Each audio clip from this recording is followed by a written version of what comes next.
You and I have both eaten ice cream before, and you and I have both had sugar occasionally as part of our diet, dark chocolate, whatever it might be.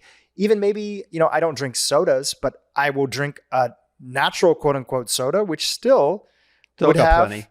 Some added sugars inside of it, like an Olipop, It's, it's not something that I'm drinking every day, but it's something that I'll drink.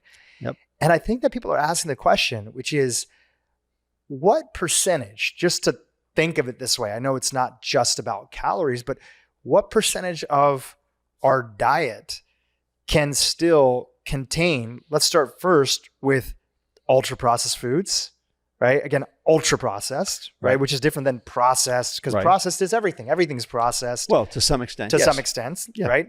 Yeah. But what is, if you were giving recommendation, or if you were the health czar in America and the president's coming to you and saying, all right, we need some recommendations for what percentage of calories in people's diets can come from ultra processed foods, you would say what?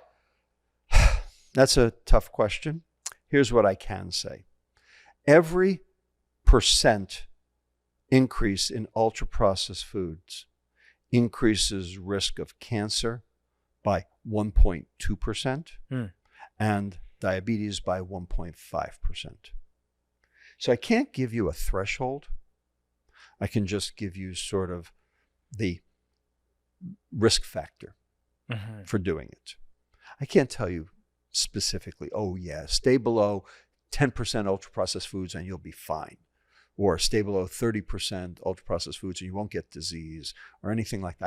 I can't do that because I don't know any study that's actually, quantitated that in and that we don't know way. the full impact of ultra processed foods and their combination of their concentrated forms of delivering glyphosate to people, their concentrated forms of delivering PFAs to people, and these other obesogens that you were talking about. That's right. So you would be saying that, look, any significant amount of ultra processed food in the diet, you're rolling the dice. You're gambling. Exactly right. You're gambling.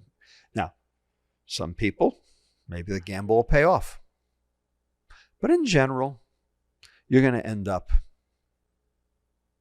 in trouble. And the question is, by that time, it'll be too late. So you have to make a conscious decision now, today, whether or not the risk is worth it and whether or not the expense is worth it. So the expense is two kinds of expense. The expense to your health and the expense to your wallet. And the way I always put it is, you can either pay the farmer or the doctor, but ultimately you're going to pay. Yeah. And so let's now take it to sugar. And going back to our original sort of question where we were asking about what amount of sugar, because again, you and I both will have some sugar inside of our diet, even in the form of, we're not just talking about fruits, which you've talked about the benefits of having whole fruits in your diet, but we might go out and we might have some ice cream occasionally. Yeah, we might have something that's there. It's not what you do on one day. It's what you do every day. So even every day, because I think a lot of people get confused still, because generally, if you go to Times Square and you interview most people and you say, are you eating healthy? Pretty much everybody's going to say yes, because they all, I only have 5 soft drinks a day.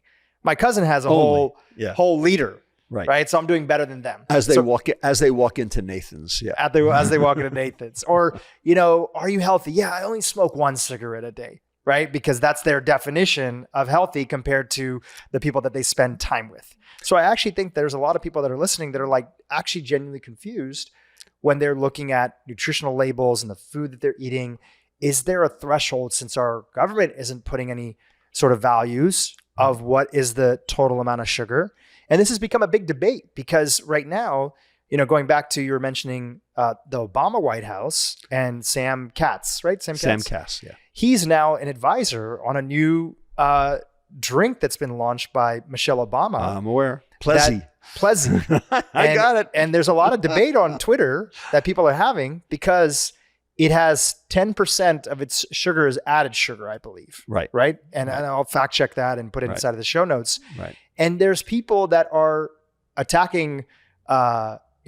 Michelle Obama, former First Lady, Yep. as well as Sam, as well as Emily Oyster, Yep. who's part of it, an advisor. And they're saying there should Yep. be no added sugar that's being recommended to people. Right. And they're coming from a standpoint, and you've written about this. You actually put a whole study about this out there that Yep. we actually, if we're going to, and correct me if I'm wrong in the sort of how I'm portraying this, we have to make processed foods healthier, Right. if we are going to be realistic in getting people to change. Right. So that's a lot of stuff that I brought up. But let's first start off with the sugar thing, Dhru, and then I want to get your thoughts on Plessy. Dhru, you're so absolutely correct. At every level. Okay. So let me first explain to the audience. Yes.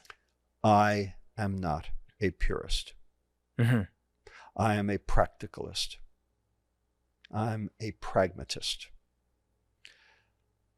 We can't get rid of processed food. As much as I hate it, we just can't. And the reason we can't is because we have to feed 10 billion people by the year 2050. And how the hell are we going to do that? There's not enough land and ocean. And would you also say that you feel that same way about sugar? Added sugar in the diet? So let me explain Please, yes, sorry. what I know and what we've done. And this will be the entree for that. Okay. Sugar is a chronic, dose-dependent mitochondrial toxin. Mm-hmm. In the same way alcohol is. And for the same reasons, because after all, where do you get alcohol from? Fermentation of sugar. It's called wine. We do it Napa Sonoma every day. The big difference between alcohol and sugar is that for alcohol, the yeast does the first step called glycolysis. By the way, same as anaerobic metabolism. Same as cancer. And for sugar, we do our own first step. But after that, what gets presented to the mitochondria are exactly the same, whether it's alcohol or sugar. So it shouldn't surprise us that children today get the two diseases of alcohol, type 2 diabetes and fatty liver disease, without alcohol. Because sugar is the alcohol of the child. And I have written that many times. Yeah, you've said in previous interviews that when you were in med school, if you saw fatty liver disease, you knew that person was alcoholic. Absolutely. Now today, you're seeing all sorts of people, especially kids, who have fatty liver. 5-year-olds. And they've never touched alcohol. Exactly. 5-year-olds with fatty liver disease. And fatty liver disease is now the leading cause of liver transplant. So, yes. Kids are now basically getting the diseases of alcohol because sugar is metabolized like alcohol. Does that mean they should go cold turkey and never touch the stuff? And the answer is, well, we have a threshold for alcohol. How many drinks a day can you consume before your health goes down the tubes? I mean, this is an area that's hotly debated. Yes. So how many? Well, if you listen to Andrew Huberman's last episode that he did, not last episode, but it was, I think, the second most listened to podcast last year on alcohol, is that, he would say that there's no level of alcohol that doesn't do some form of damage on the body. It's true. I guess the government's recommendation, I've seen things for women that it's like 2 drinks a day? One. 1 for women, 2 for men. Okay. That's sort of the upper limit. Yeah. Okay.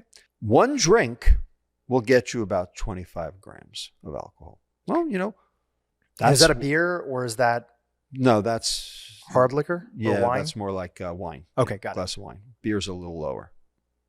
Beer's about 105 calories, 3.5% alcohol.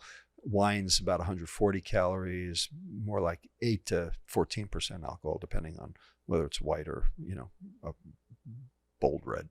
Okay, so, but the point is, you won't do a lot of damage. There's no amount of alcohol that's good for you. That's what we've learned. We used to think, 1 drink a day actually is good for your liver. Right. But then if you That turned haven't out to not started, be true. don't start is what they would say, which was always so confusing. That's true. That's true. But the question is, when does the cumulative damage start? Right. And Huberman's right that there's no amount that's good for you. That's true. Right. But it's when does the cumulative damage start? And the answer is around one drink. One drink. More than one drink a day. More than one drink, you're going to have problems. Yeah. Okay? All right. Our livers have an innate capacity to metabolize alcohol. Our livers have an innate capacity to metabolize fructose at about the same level for the same reason. So how much fructose can you consume? The answer is about 25 grams of sugar, so half of that being fructose. So about 12 grams of fructose, 25 grams of sugar. And how much is in... that's about 6 teaspoons of added sugar per day. For the whole day. 6 teaspoons of added sugar for a whole day. For a whole day. And if you look at like a can of traditional sugar sweetened soda. Okay. That is 10 teaspoons. So already you have 10 teaspoons of sugar in just one can of soda. One can of soda. So half a can of soda, and that's it for the day. And you're already over. And then you're already over. You have 10 instead of 6. Right. Because we have a limited capacity to metabolize it. People don't understand that. People think, well, it's just calories. Nope. It's sugar. Okay? There are acute poisons that will kill you in parts per billion, keel over and die, like cyanide or ricin or sarin or VX gas. All right? There are intermediate toxins where you need a little bit more and perhaps a little longer exposure, like, for instance, carbon tetrachloride or benzene or tobacco smoke. And then there are relatively weak toxins, like alcohol and sugar, where it's probably not one day's worth of exposure that's going to kill you.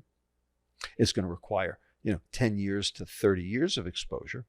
And it's not one cigarette or one immediate, exposure. It's going to be multiple chronic exposures, but ultimately it's going to kill you. And the question is, when you get to that point, will you say to yourself, well, I had a good life and I enjoyed my sugar? Or are you going to say, what the hell did I do? You can only make that decision if you have the knowledge. And we are being kept from that knowledge, very specifically by the food industry, because they don't want you to know. And it's not like you're saying that you just wake up one day and you die 10 years early, because there's a lot of people that say, you know what, if it's a longer life or I get to, live to eat, and sure, I'm going to have a little bit more sugar and alcohol and other things, but they forget the fact that chronic disease is painful as fuck. It sure is. Diabetes is painful. Absolutely. Alzheimer's is painful. Absolutely. You don't just wake up one day and die peacefully a little earlier. You suffer for years. 15. I mean, 15. That sounds like a good case scenario Average. From Average. the people that I've seen. That's how much reduction in health span we see. Not to mention your cognitive performance going down. That's part of it. Yeah. Your energy going down. Like, I have sugar in my life. Like, I will have an ice cream here and there or a component, but I treat it kind of like I did growing up when my family moved here, is that it wasn't in the home. It was an occasional thing that we had to go outside of the home for. Right. And it wasn't a regular part of my diet, minus like dark chocolate and fruits and other things, which we're not really talking about. Look, when sugar was a condiment, we did not have this problem. But sugar became a diet staple. And now we do have this problem. So here's another way to look at it. Please. I am for dessert. Can I clip this for social media? Absolutely. I am for dessert. For dessert. Yeah. I am not for dessert for breakfast, lunch, snacks, and dinner. Yeah. Breakfast cereal is dessert. Yogurt is dessert. Chinese chicken salad is dessert. So you have to rethink the food that enters your mouth and reclassify it. Dessert, not dessert. What determines it? Enough said. Even when the sort of traditional folks that believe in energy balance say, look, sugar is not an issue as long as we control for calories, right? And that is absolute hogwash. I'd love you to expand on that, because I genuinely am somebody that is trying to make sense of it all, right? Because you're saying that you're for dessert. And obviously the vast majority of Americans, and now increasingly the world, we're exporting the standard American diet. Right. People are not eating within the traditional sense of calories. They're overeating, and they're overeating on ultra processed food, which also comes along with a lot of sugar. But if somebody came in and said, hey, if you're exercising and you are generally watching the total level of calories you have, then don't pay attention too much to sugar independently. Why is that not correct? 2 reasons. First reason, alcohol. Okay, so alcohol is 7 calories per gram. So in order for alcohol to be an obesity and metabolic syndrome producing substance based on calories, you would have to consume basically about 50 grams, about 350 calories of alcohol to make it that true. So 50 grams of alcohol, how much alcohol is that? That's a lot of alcohol. All right. We just talked about, So you're even saying that even though alcohol is not that high in terms of total calories, right, it still has a super detrimental impact on the body. Alcohol is not dangerous because it's calories. Mm-hmm. Alcohol is dangerous because it's alcohol. Right. Sugar is not dangerous because it's calories. Sugar is dangerous because it's sugar. For the same reasons. That's the first reason. Second reason, we talked about it earlier, leptin resistance, the inability to see your leptin. The higher your sugar consumption, the more your insulin resistance. The more your insulin resistance, the less well your brain can see its leptin. The less well your brain can see its leptin, the more your brain thinks it's starving, and the more you'll eat those calories. So you can get your calories down, not by starving yourself, not by dieting and caloric restriction. You can get your calories down by getting rid of the insulin resistance, which means getting rid of the sugar, because that's what caused the insulin resistance, because it's the fat in your liver that led to the insulin resistance, because your pancreas makes insulin to make the liver do its job. And when you've got the fat in your liver that the sugar caused, now your liver doesn't do its job. Now your pancreas has to make extra insulin. Now you've got insulin resistance. Now you've got high insulin levels at the brain. Now your leptin doesn't work. So all of those extra calories you're eating is because your brain doesn't see the leptin because of the sugar you ate. Fix the sugar, you'll fix the calories too. But it doesn't work the other way around. So it's not about the calories. And I'll be happy to debate anybody who says it does. So as a byproduct of this, you would also say that somebody could have their calories within range. They could even be at their sort of a match between their general day-to-day energy expenditure and their calories. But if we look at their labs and their fasting insulin, that could be really high. Could be. Even if their calories are within range. So there is a phenomenon, which I think we talked about at the last time I was on the podcast. It's called TOFI, T-O-F-I. Thin on the outside, fat on the inside, real medical term, 1,500 Medline citations, coined by Dr. Jimmy Bell, neuroimager at University College London. You can be thin sick, and you can be fat healthy. 20% of obese people are fat healthy. Now, 80% are fat sick, I agree. Okay, no argument. Did you say obesity overweight? is a risk factor? Did you say overweight or obese? Obese. Obese. Obese. So that is significantly, that's like, I don't know in terms of BMI, but you're talking BMI about over 30. BMI over 30. Okay. So 20% of obese people, though, are healthy. from like your typical metabolic labs. From the metabolic labs and for the diseases of metabolic syndrome, type 2 diabetes, hypertension, dyslipidemia, cardiovascular disease, cancer, dementia, fatty liver disease, polycystic ovarian disease, the diseases that are killing Americans. 75% of healthcare dollars are due to metabolic syndrome diseases. That's sugar drives. So 20% of those people that are obese, they still could be healthy. Absolutely. Conversely, 60% of the normal weight population have the exact same diseases as do the obese. Normal weight people get type 2 diabetes, hypertension, dyslipidemia, cardiovascular disease, et cetera, et cetera, et cetera. Okay. Now they get it at a lower BMI. So it can't be the obesity because they're normal weight. Their BMI is below 30. Okay. They're thin sick as opposed to fat healthy. So just because you're thin doesn't mean you're healthy, and just because you're fat doesn't mean you're sick. So there's this thing called TOFI. So my question to everyone listening to this podcast right now, look at yourself in the mirror and ask yourself the question, am I a TOFI?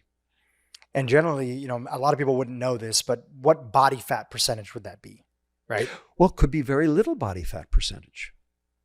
Depends on where the body fat is. So you're talking about abdominal body fat. No, I'm talking about liver body fat. Liver fat. Which isn't that correlated with the abdominal body fat too? Usually, like but you not see a lot always. of Indians and South Asians that are TOFI. Usually, but not always. Not always. That's right. Usually, but not always. So here, there are 3 fat depots in the body. 3.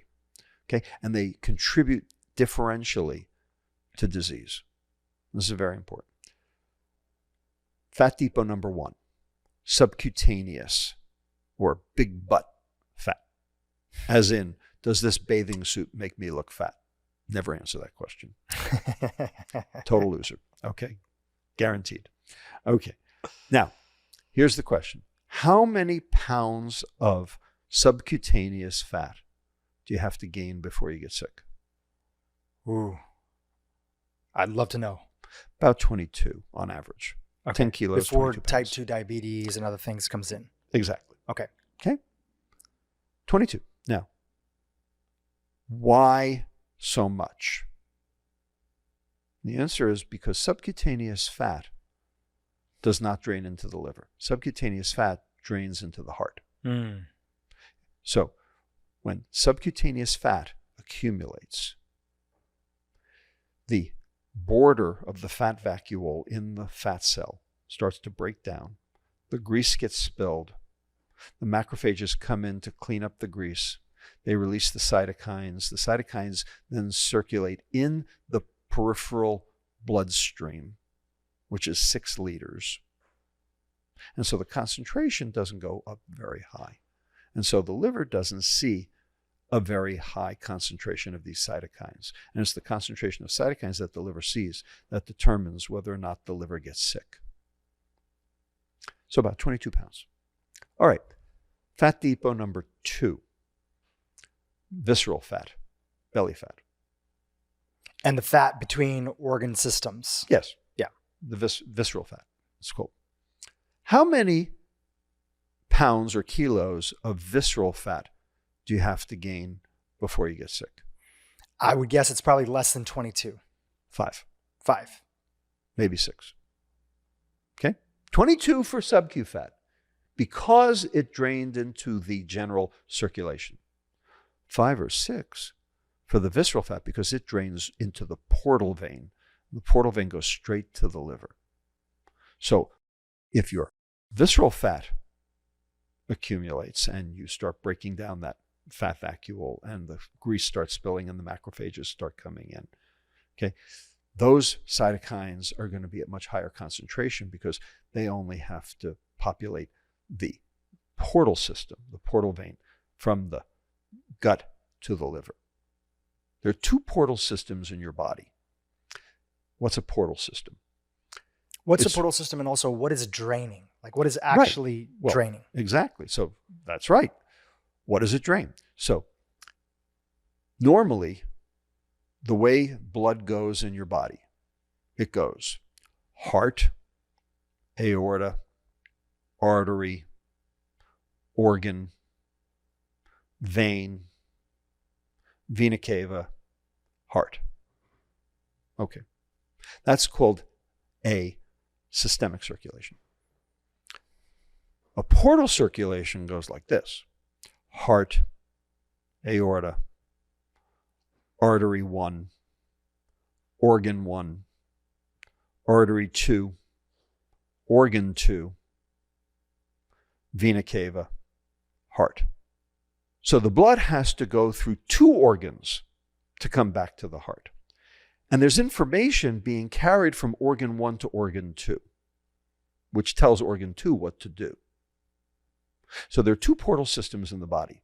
One is the hypothalamus to pituitary. We know why that is, because that runs all the different hormonal systems of the body.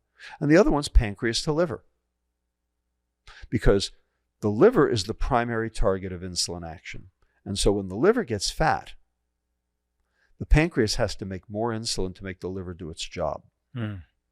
And because the liver gets fat, and because it's at the end of that portal system, the liver doesn't have to get very sick for the pancreas to start making extra insulin and causing problems. Now, the question is, where did the visceral fat come from? Did it come from the diet? No. People think that belly fat is from the diet. No. This is the big, mistake. Yeah, where does it come from? Stress. And the reason we know that is because you can take people who are chronically depressed, who are suicidal, who basically have to be admitted to the hospital to keep themselves from killing themselves. And you put them in a scanner, and they're not eating. And so they're losing weight. Hallmark of depression, losing weight.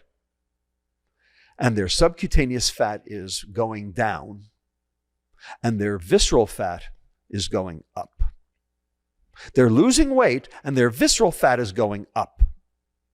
Because cortisol, the stress hormone, is the driver of that visceral fat.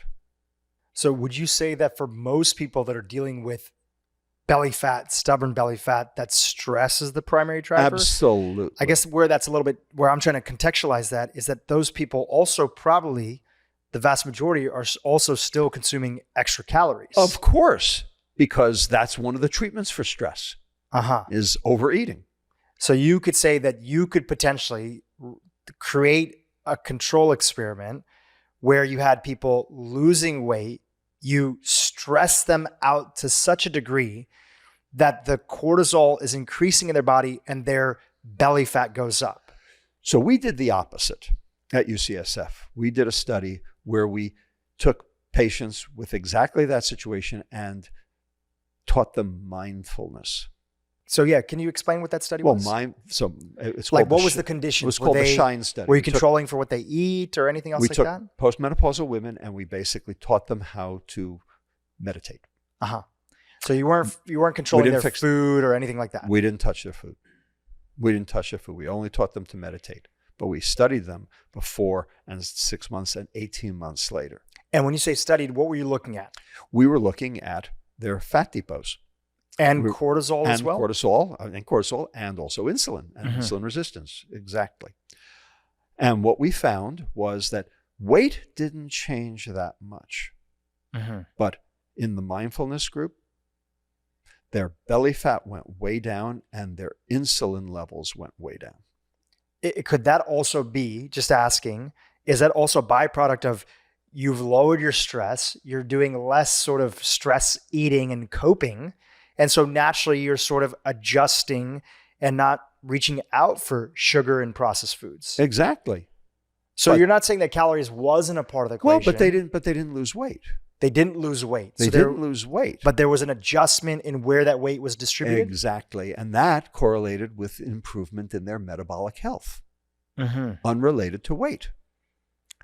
Another reason why this is not about calories. You could have a situation where somebody's body composition is adjusting, right? So they don't lose weight, right? Like I get caliper tested every couple of weeks as part of my working with this trainer, and it's part of my goal, having turned 40 and making sure my lean muscle mass stays strong, but that I still do it without, but keeping my fasting insulin low, keeping my glucose balanced. So my body composition is adjusted sometimes where my fat percentage is going down. You can see a little bit more of my abs, but my lean mass is going up. Right. And you measure that on the scale.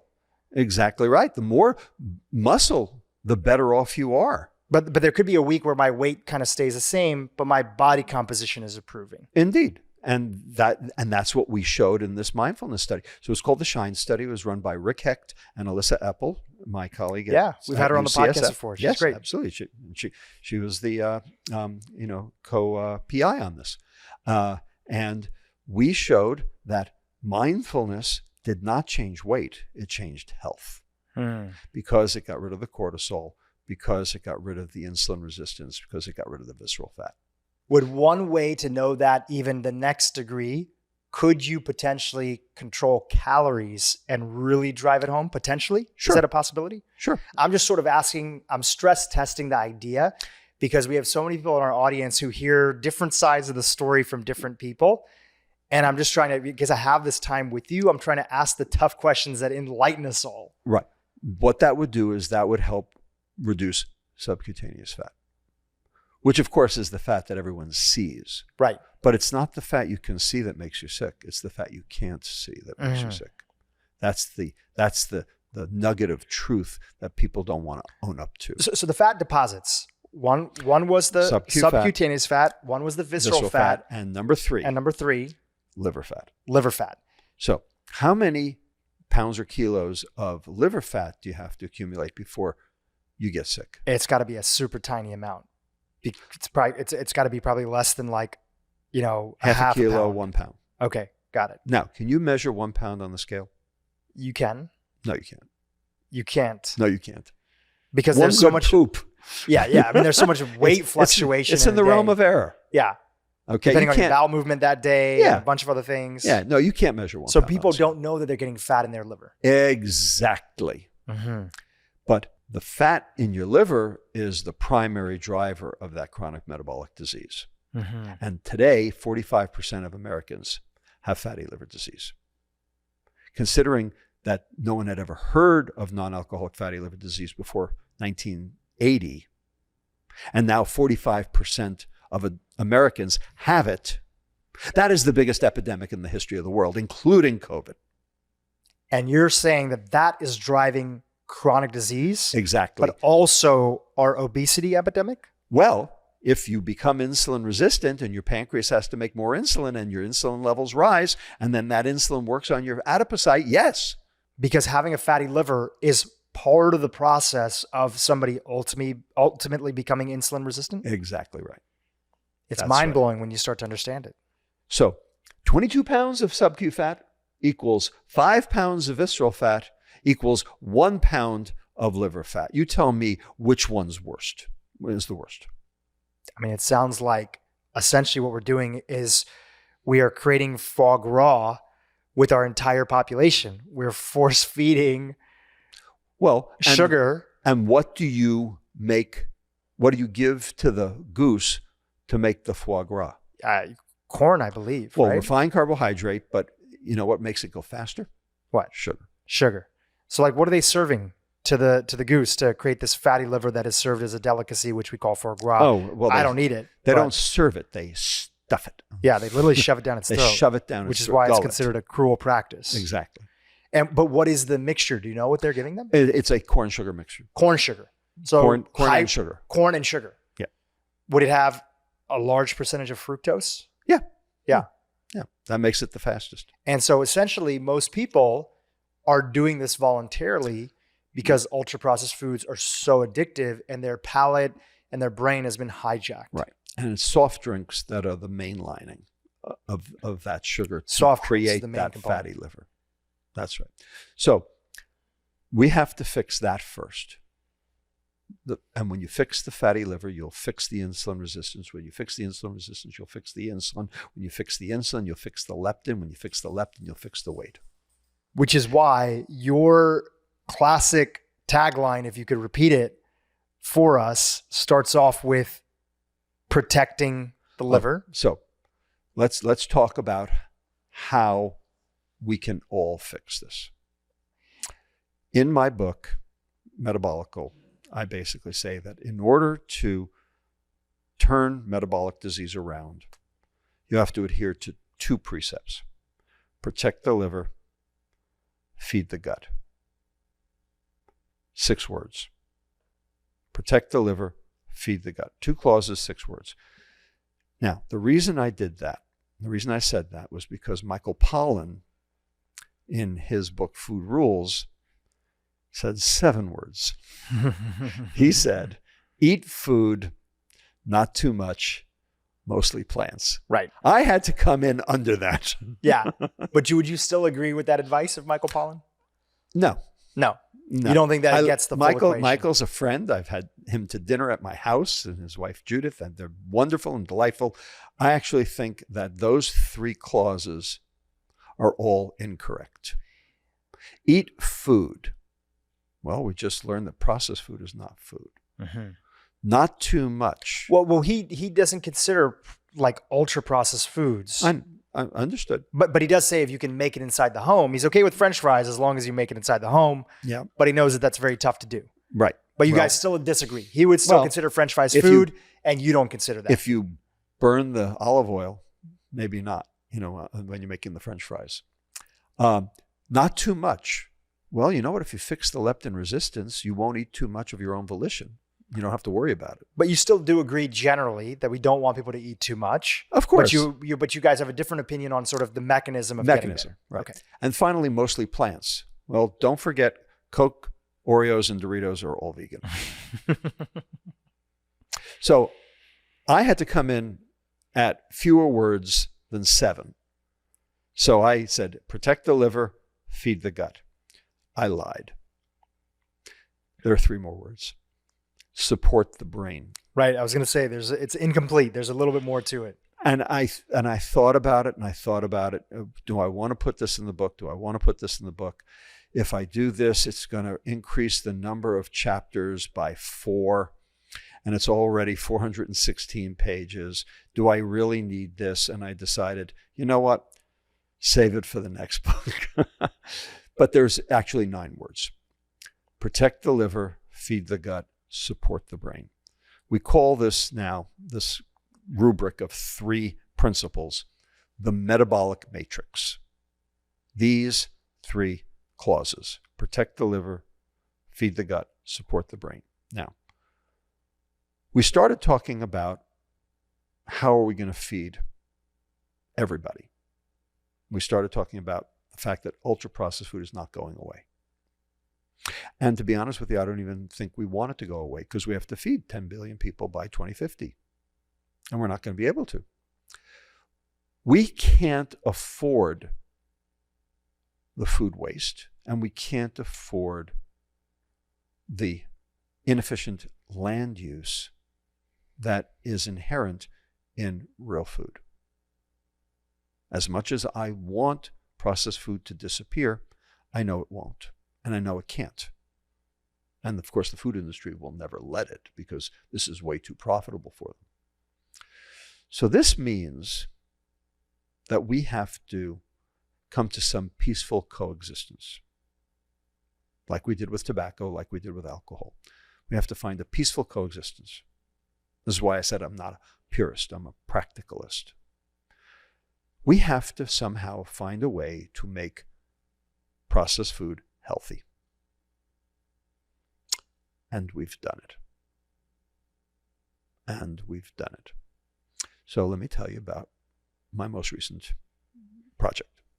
Which was also a paper? Which we put out in Frontiers in Nutrition, came out March 30th.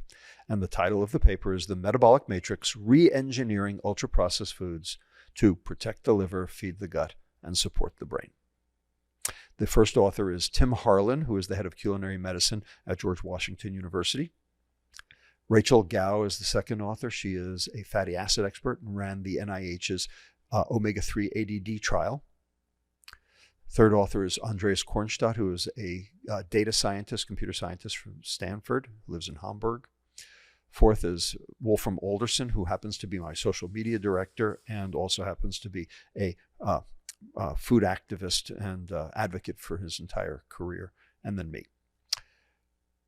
In 2020, I get an email from the chief business officer of a company I'd never heard of, Kuwaiti Danish dairy company. They're in Kuwait. They're like the Nestle of the Middle East. They make lots of crap. They make frozen yogurts. They make ice cream and flavored milks and confectionery and tomato sauce and biscuits and, like everything that's bad. And of course, Kuwait has an 18% diabetes rate and an 80% obesity rate. Now, the founder and CEO of this company is a gentleman by the name of Sir Mohammed Jafar. Now, Sir and Jafar don't usually go together.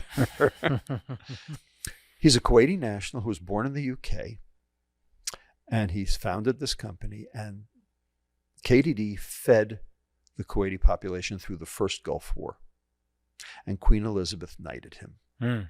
Sir Mohammed Jafar. Wonderful guy. Terrific guy. Think the world of him. But Sir Mohammed had a problem. He weighed 400 pounds, and at age 48, he had developed type 2 diabetes. Wow. And he went to his UK physicians, and they put him on insulin and oral hypoglycemics, and he got worse. And he felt like shit. And so he started researching himself on the internet. And he found Jason Fung, nephrologist in Toronto, who's a big proponent of intermittent fasting, and me. And he started doing what we said. And lo and behold, within 9 months, he had lost 100 pounds. His type 2 diabetes went away. His back pain resolved. And he thinks we hung the moon. Okay. Incredible. And then he has his aha moment, his moment of epiphany. And he says, holy shit. If I did this to myself, eating my own crap, what am I doing to the rest of the Middle East? So he talks it over with his sister, who's the chief financial officer. And they agree. They're privately held. They don't have, Wall Street quarterly reports. They don't have stockholders to placate.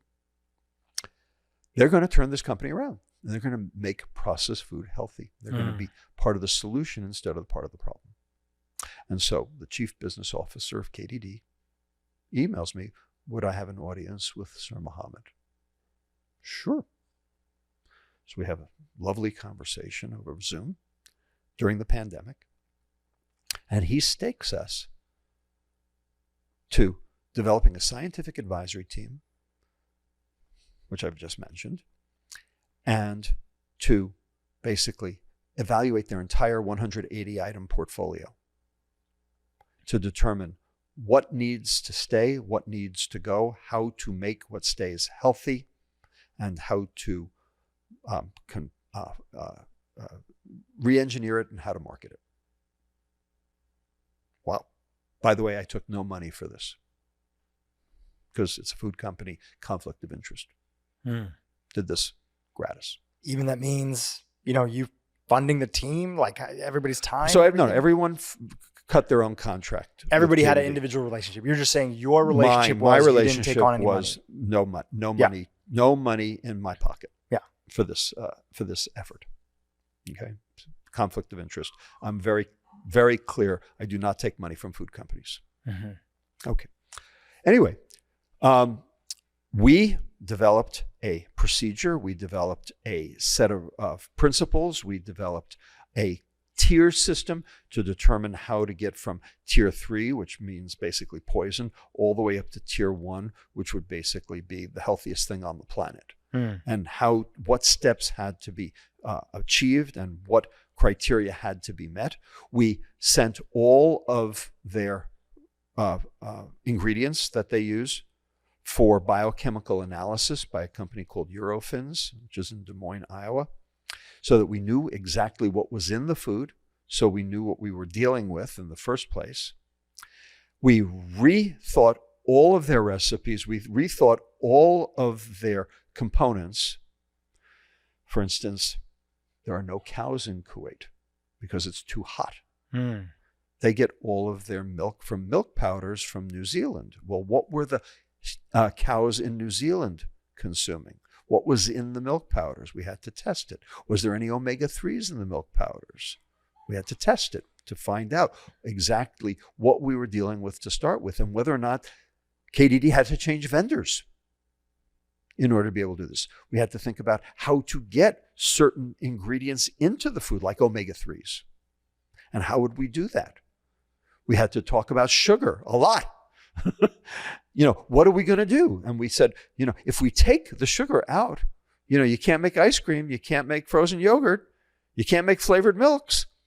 You could put diet sweeteners in, but that's not so good. How are we going to do this? What diet sweetener would we use? So all of these things went into the hopper in terms of figuring it out.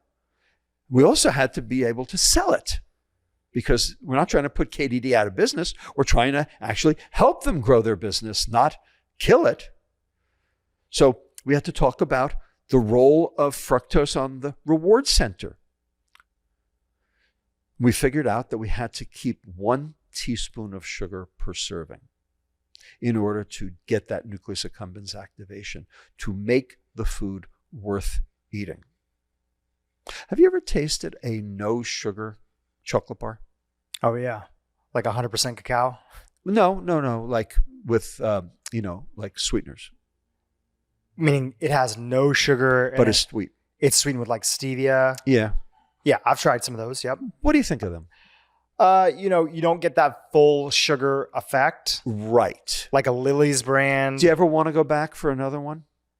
My palate is different, So is mine. So I will sometimes go back for them, right? There's a brand called Lily's. I don't try to do a lot of sugar alcohols.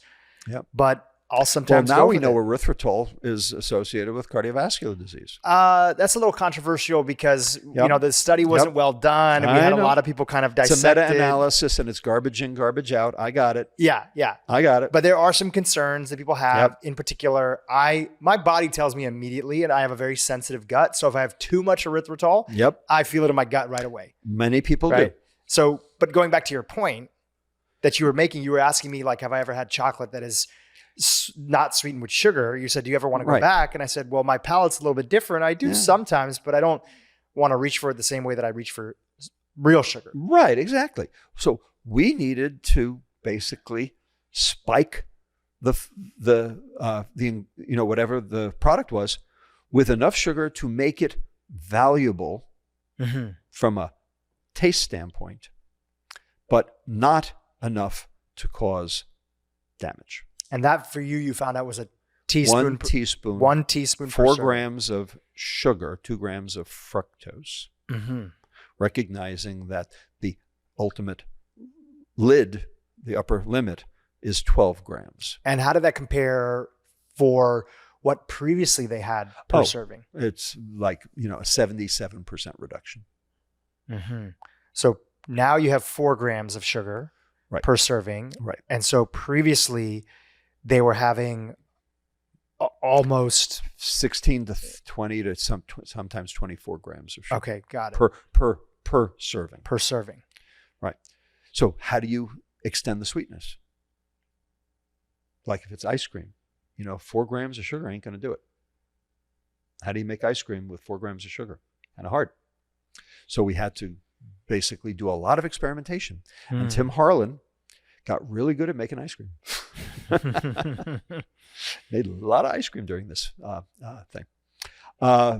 We figured out that we could basically extend the sweetness with a natural sugar that's new. It's relatively new. It's on the market. It's in many foods here in the United States, called allulose. Yeah, I've tried it before. And allulose is not sweet enough to be standalone, but it is good enough to extend the sweetness of sugar. So you take regular sugar and allulose and you sort of get more bang for the buck. Right, with less metabolic perturbation. In fact, allulose actually seems to have a good biochemical profile. It actually lowers LDL and raises HDL. So that might be a good thing. We need more work on it, but How much allulose did you have to use? not that much. Okay, great. Because I Not that often much. hear some of the same It's concerns expensive. with erythritol Yeah.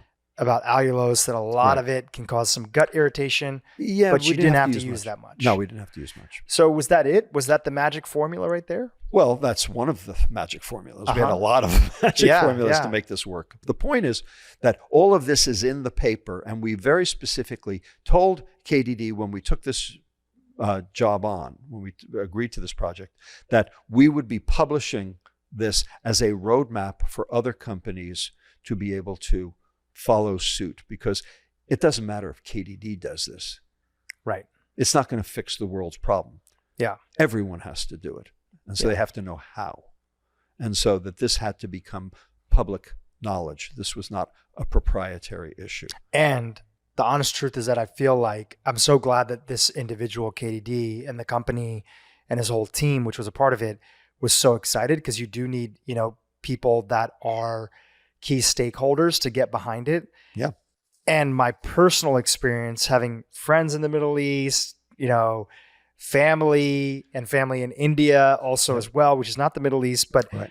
I find that the craving and the addiction for sugar is even stronger there Oh, yeah. than it is in the sort of marketplace in the United States. So Oh. it's good that you guys publish it for everybody, because who knows, maybe it's an American company that sort of figures out how to get started. No, this is a huge problem in India, an enormous problem. And the thing is, India has a higher diabetes rate than the United States does. Yeah. We have a 10% diabetes rate. India has a 14% diabetes rate, and they're not fat. They literally add sugar to everything. That's right. Jaggery. Yeah. It's I got crazy. So I'm going to just lay it out there. I'm going to go out on a limb, and I'm just going to, tell you the two dirtiest words in the English language: processed food. Okay. And then I'm going to tell you the one dirtiest 4-letter word in the English language: Iowa. And that's all you need to know. In fact, processed food is not food. That's what it comes down to. And I say that very specifically based on the definition. So, what is the definition of food?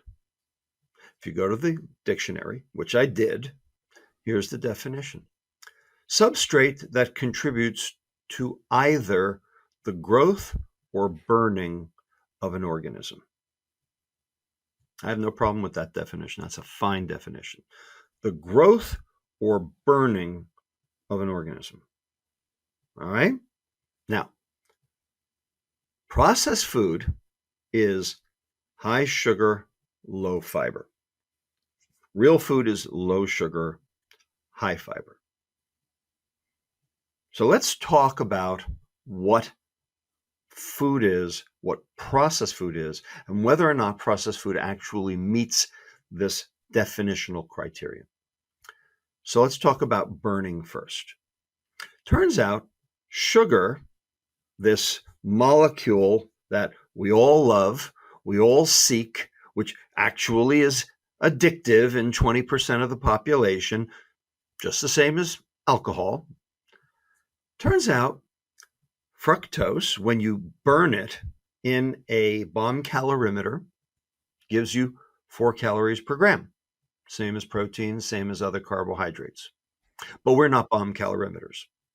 In fact, fructose, when you consume it, actually inhibits burning. It inhibits mitochondrial function, the little energy burning factories inside all our cells. It inhibits our ability to take substrate and turn it into chemical energy called ATP. Now, the mitochondria's job is to generate ATP. That's what powers all of our cells. If you're not making ATP, that means you're dead. It's just that simple. On, off. Either you make ATP or you don't. The point is that when you're metabolically healthy, you make ATP well. When you're metabolically ill, you make ATP poorly because of mitochondrial dysfunction, because your mitochondria aren't working well. Turns out fructose inhibits mitochondrial function. Now, the other carbohydrate, the other simple sugar, the one that we measure in our bloodstream, the one that everyone talks about, is glucose. Now, glucose is the energy of life. No argument. Every cell on the planet burns glucose for energy. Glucose is so goddamn important that if you don't consume it, your body makes it. A process called gluconeogenesis.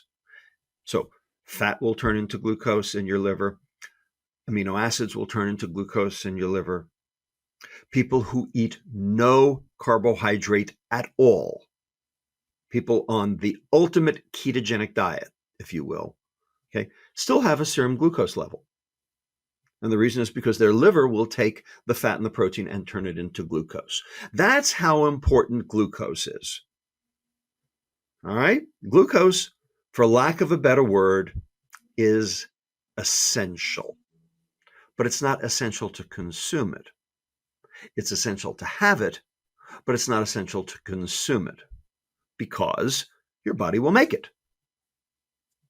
Now, fructose, on the other hand, is a whole nother ballgame because there's no biochemical reaction in any vertebrate cell, any animal cell on the planet that requires dietary fructose for functioning.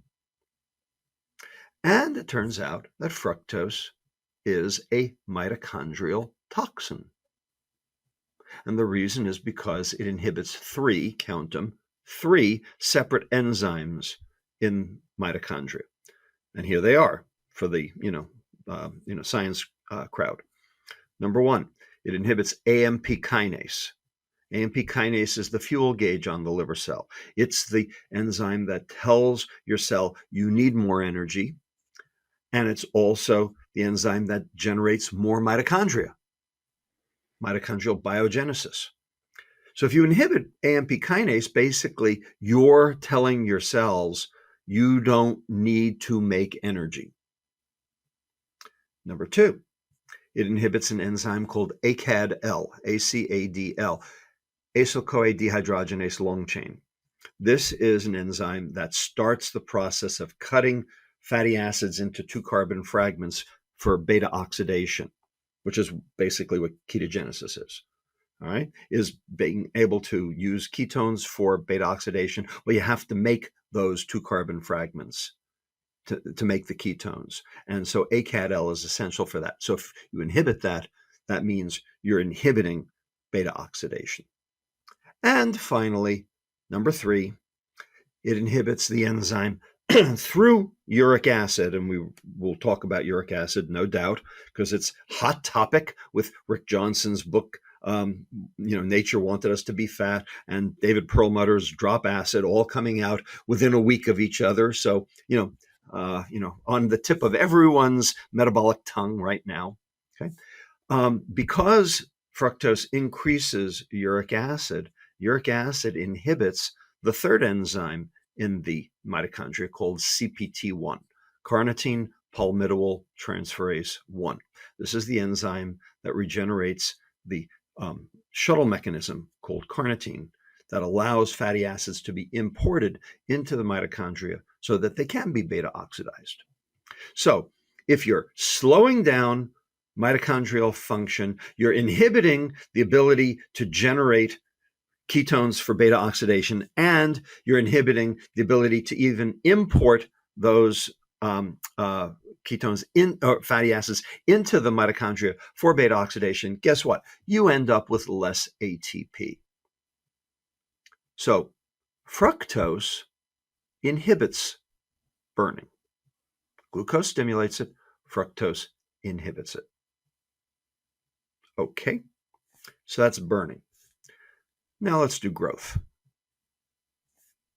Turns out my colleague, Dr. Efrat Monsenigo-Ornan, who is the head of the Department of Nutrition at Hebrew University, Jerusalem, just published 3 papers showing that processed food, and specifically fructose, inhibits skeletal growth. It inhibits long bone growth. It inhibits cortical bone growth. And we also have data to show that fructose actually hijacks the growth mechanism to generate cancer.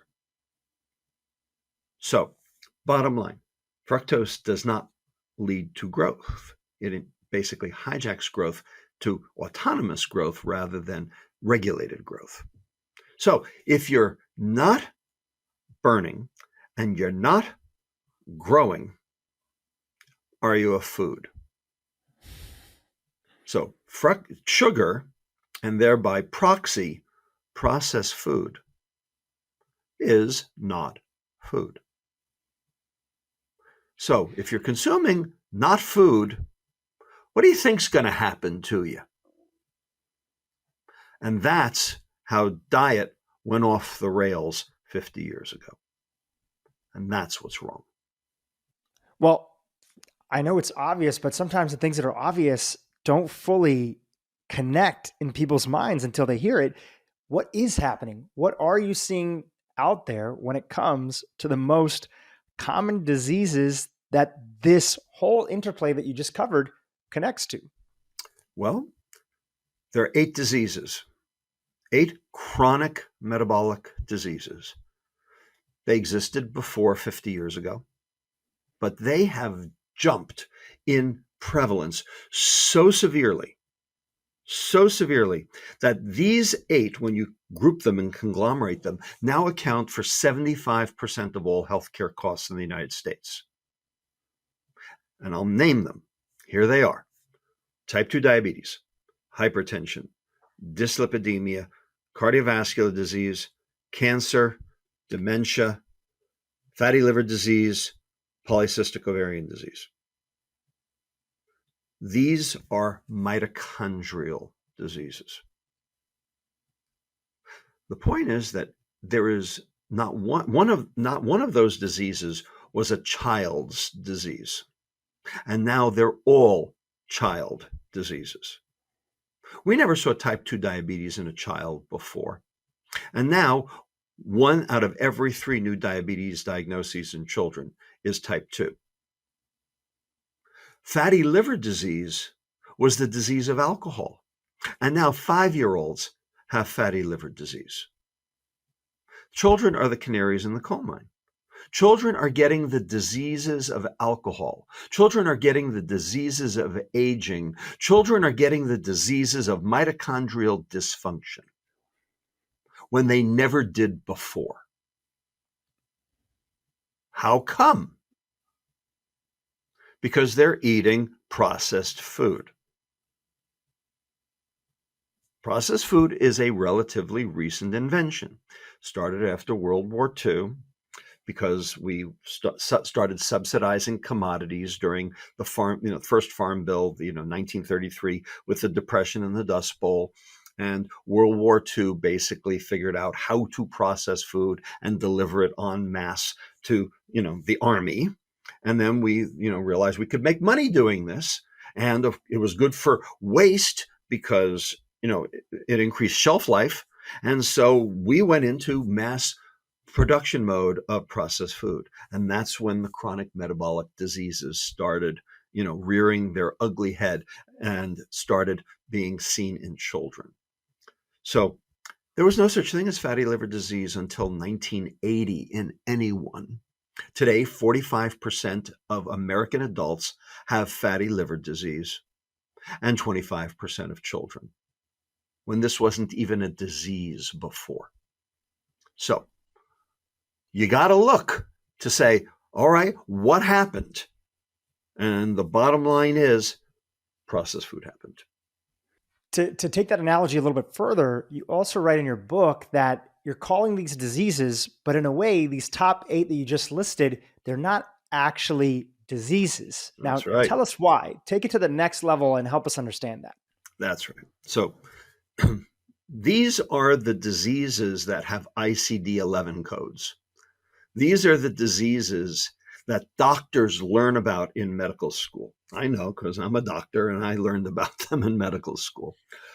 But in fact, these diseases are actually symptoms of disease. The high LDL is not the disease, it's the symptom of the disease. The high blood pressure is not the disease, It's the symptom of the disease. The high blood glucose is not the disease. It's the symptom of the disease. The high uric acid is not the disease. It's the symptom of the disease. All of these are manifestations of dysfunction of cells in our bodies. And that's the disease, these abnormal pathologies that have basically sprung up and are being, have overtaken our general metabolism. In my book, back here, Metabolical, I list the 8 subcellular pathologies that actually belie all of these chronic diseases. So, number 1, glycation. Number 2, oxidative stress. Number 3, mitochondrial dysfunction, which we've been talking about. Number 4, insulin resistance. Number 5, membrane instability. Number 6, inflammation. Number 7, methylation. Number 8, autophagy. Now, there is no ICD-11 code for any of those.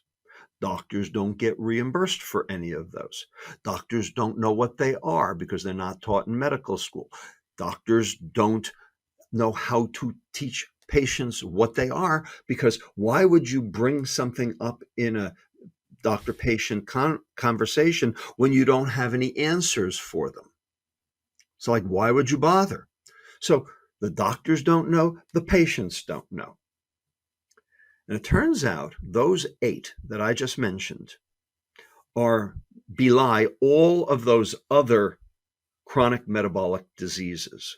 They are the ultimate manifestations of these 8 subcellular dysfunctions. In the book, I call them the hateful or grateful 8.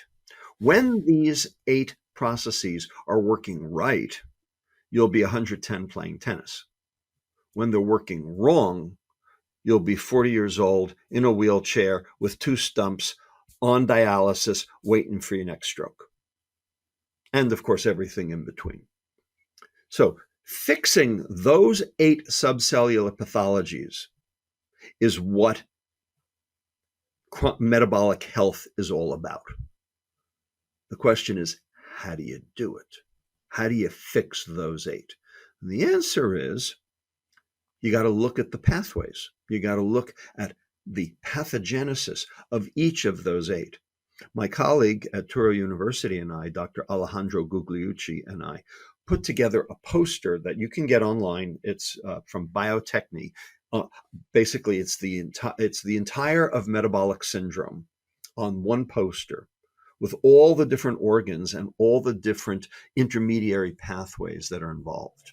And when you actually look at all of these inherent pathways that are going on inside cells, you come to a stark realization. There are no drugs for this.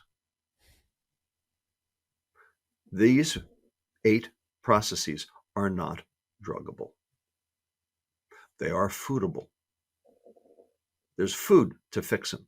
So food can either cause them or food can fix them. So this is where I actually get mad about the food is medicine movement.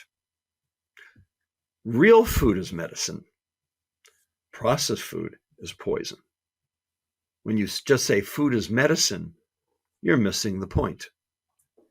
It's the food that made the disease in the first place.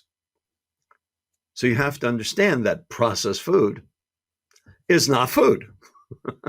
And once you get that into your head, once you understand that Cheetos is not food, then all things are possible. But that's a heavy lift for a lot of people. It's a heavy lift, but it's one of the most important lifts, because the law of responsibility says if something created it, or if you had a hand in creating it, doesn't mean that it's your fault, doesn't mean that you're to blame, but if you had a hand in creating it, then you can have a hand in uncreating it. And so that's the most empowering thing, truly, as burdensome as it is. And people sometimes feel the weight of, so you're telling me this chronic disease that I've been suffering with is something that I've done. It's not just in my genetics, or it's not just because we didn't have some miracle drug that's there, but that could be the best news ever, because that means that we can do something about it. Right. Well, so that actually brings us to two separate tangents, and we'll have to explore both at the same time. Yes, that's true. And I agree with that yes, you have a hand in being able to fix it, that you are a victim, not a perpetrator. All right. And that, but you still have to be in partnership with your doctor in order to be able to mitigate the risk. I agree with that. All right. You can't expect somehow, to snap your fingers and have it all go away. All right. You got into this boat. You got to get out of the boat. And you have to know, if you drive into a ditch, you have to know how you drove into the ditch in order to be able to drive back out. If you try to drive through the ditch, all you do is spin your wheels and end up further in the ditch. All right. So understanding the pathogenesis and understanding how you got there is absolutely essential to fixing the problem. So that's why I wrote Metabolical, is to explain how we got there and why and what's going on. So yes, we all need to play our role. And the only way to do that is with education, understanding what our contribution is. Agreed. Having said that, the immediate corollary to that is, well, if I can fix the problem, then I must have free will to do so. And the question is that true? Do you have free will?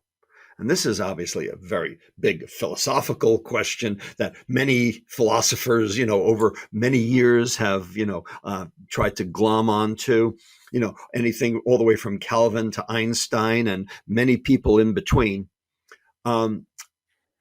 There's a biologist, head of the Department of Biology at the University of Pennsylvania, named Anthony Cashmore, who wrote a paper in PNAS several years ago that I just think is the best paper ever written.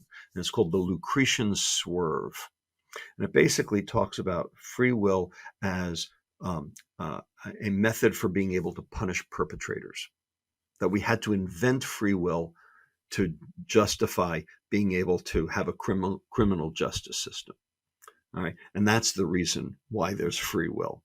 Not because it's innate or inherent, but because it gives us the license to be able to punish perpetrators. And what he does is he says that ultimately free will is a combination of your DNA, which you can't fix, and your environment, which you can fix, and some random stochastic processes thrown on top, which are random and stochastic and basically uninterpretable, and you can't prepare for them. So they're sort of out in limbo too. So that means that the only thing you can fix is your environment. So the question is, yes, you have free will to fix your environment. Sure, but it's your environment that's the problem. And you didn't contribute to that. Your environment happened to you. So today we're talking about the environment of our food supply, our processed food supply, our industrialized, profit-making, processed food supply. And how the hell did that happen? And who let them get away with all of this? So while, yes, we have some agency, we have some ability to fix our environment, not everybody does. Lower socioeconomic status people can't fix their environment if there's no grocery store within 10 miles of their home, if all they have are convenience stores, and they live in food deserts. How are they supposed to fix it? All right. Children, they only get to eat what's brought into the house. Is it their fault? How are they supposed to fix it? So, in order to be able to understand these vulnerable populations, prisoners, Another example, they don't get to choose their food, right? And they are metabolically ill like all get out. So in order to be able to understand these vulnerable populations, babies, newborns, we have an epidemic of obese newborns because we have an epidemic of obese fetuses. Okay, they don't diet and exercise. So we have to understand the role the environment plays. And that's what I focus on, is how did the environment shift our metabolism? And what can we do to shift our environment back so that we can actually be healthy?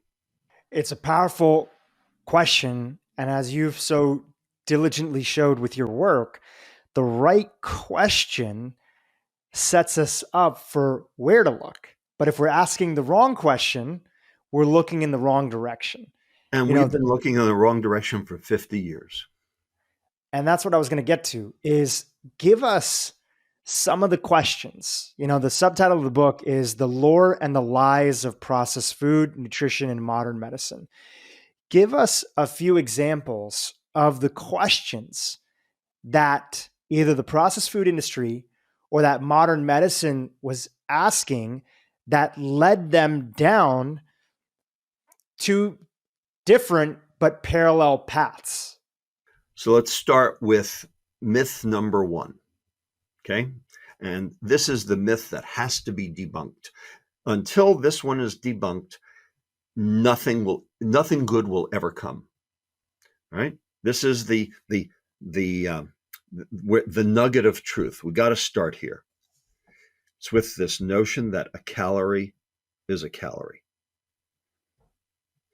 Food industry says it's about calories. It's about energy balance. It's about calories in, calories out. Therefore, it's about two behaviors, gluttony and sloth. Therefore, because it's about two behaviors, if you're fat, it's your fault. Therefore, diet and exercise. Therefore, any calorie can be part of a balanced diet. Therefore, don't pick on our calories, go pick on somebody else's calories. All right? All of that comes from this notion that calories are fungible. That it doesn't matter what you eat, it matters how much you eat. That's basically what they say. And they say that that's personal responsibility. So what they've done in one fell swoop with one concept is put the onus on the victim and assuage their own culpability. Works for them. The question is it true? Is a calorie a calorie? And the answer is we have so much data to show that this is the biggest lie in the history of medicine. I'm from New York. I'm from Brooklyn, so I use a lot of, shall we say, colorful language. And this is the single piece of BS. You can curse on our podcast. That's fine. It's a family podcast. I got to be careful. I can't tell you how big a piece of, this is bigger, okay, than Randy Marsh's poop in South Park. That's how big it is. Right? It is so wrong.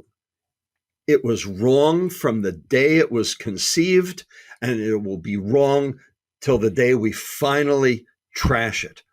And the problem is the food industry won't give it up. And the reason they won't give it up is because it's their protection. It's their gravy train. They have convinced us all that it is true, and it is not true. It is the biggest lie there ever was. So we got to start there. So how can I prove it's a lie? All right, I'll prove it's a lie 4 ways. 4 different foodstuffs. Let's start with almonds. Dhru, you like almonds? Love them. Love them. Almonds are great. Okay. But almonds are relatively high density, in terms of calories, aren't they? They are. So So you eat 160 calories in almonds. Okay, handful of almonds. 160 calories in almonds. How many of those calories do you absorb? Good question. Turns out the answer is 130. You ate 160, you absorbed 130. Where'd the other 30 go? The metabolic processes of No. no. The fiber in the almonds, and there are two kinds of fiber, and this becomes very important because remember I talked high sugar, low fiber, low sugar, high fiber, right? The fiber in the almonds, and there's two kinds, soluble and insoluble. So soluble fiber is like pectins and inulin, like what holds jelly together, hydrogels.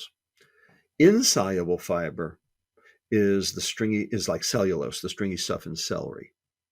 Okay, almonds have both.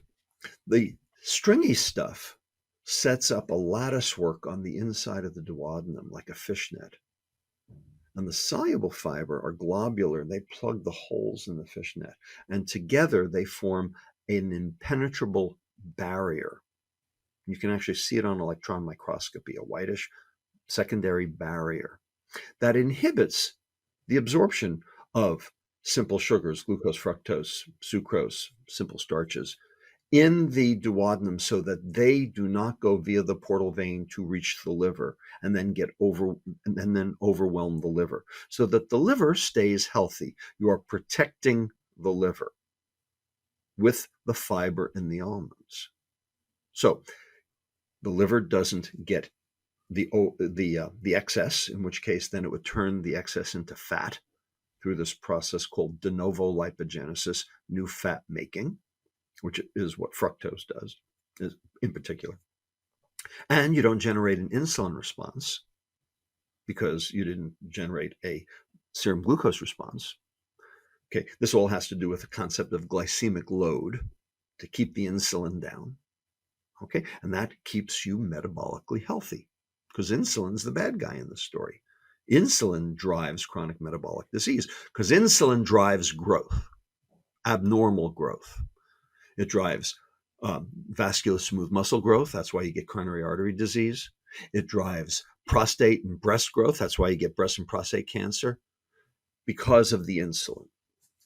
Well, okay, so you didn't generate as big an insulin response because you didn't absorb those calories.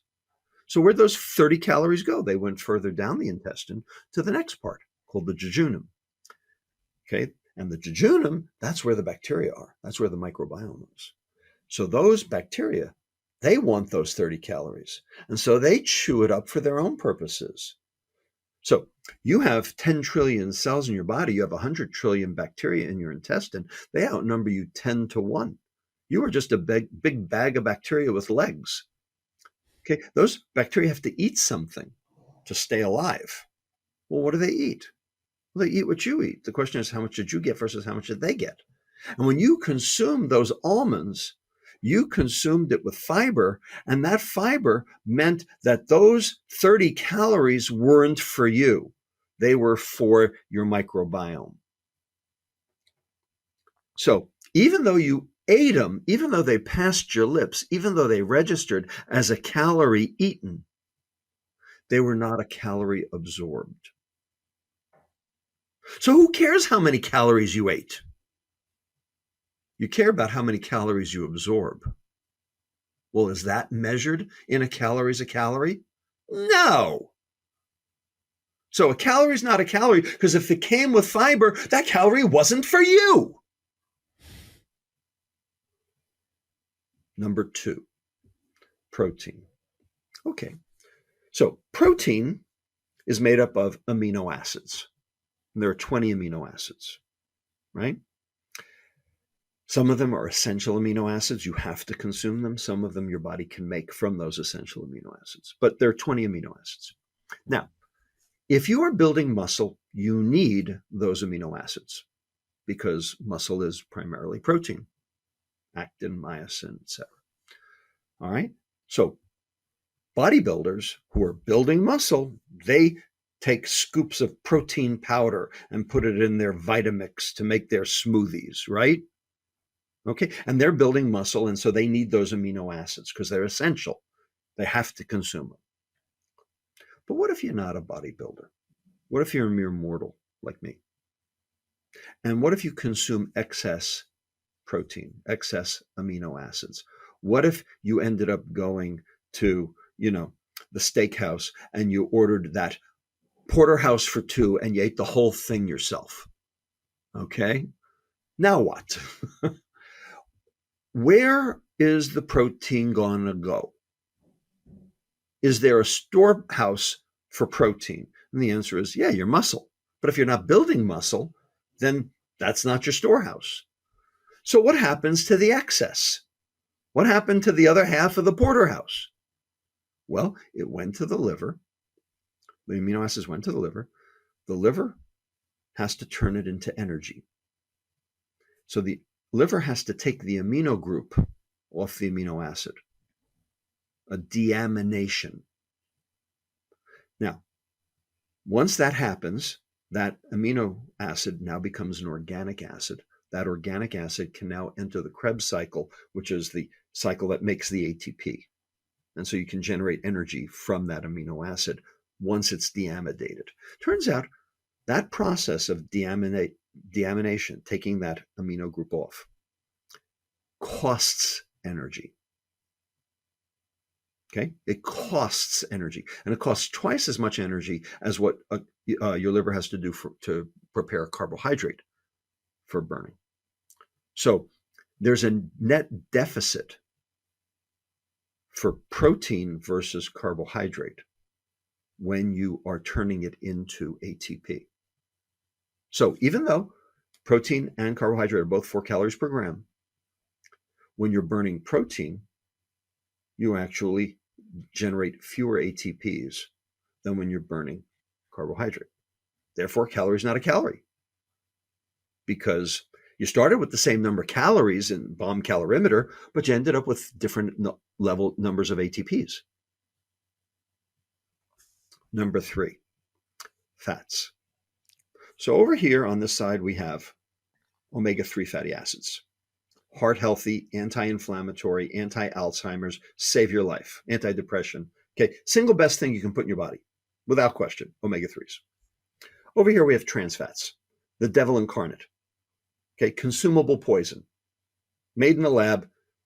The reason that we put the trans fats in the food was because the bacteria couldn't break the trans double bond because it didn't have the enzyme, the desaturase, to do it.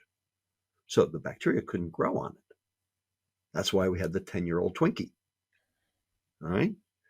Point is, our mitochondria in our cells are refurbished bacteria. They even have their own bacterial DNA. Well, guess what? Our mitochondria can't break that bond either.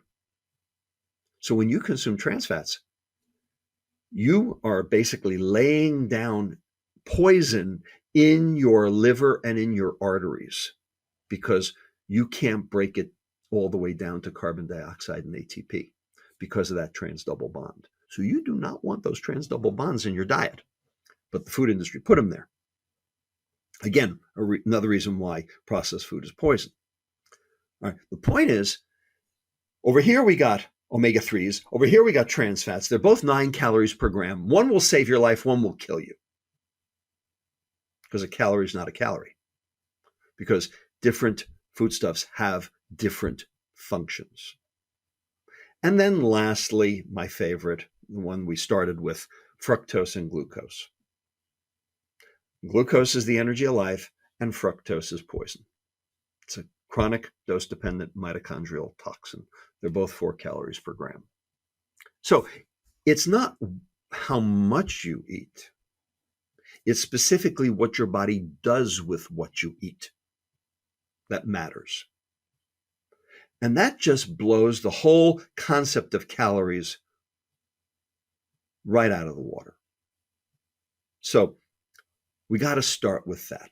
That's where the food industry got on, and that's where we have to get off.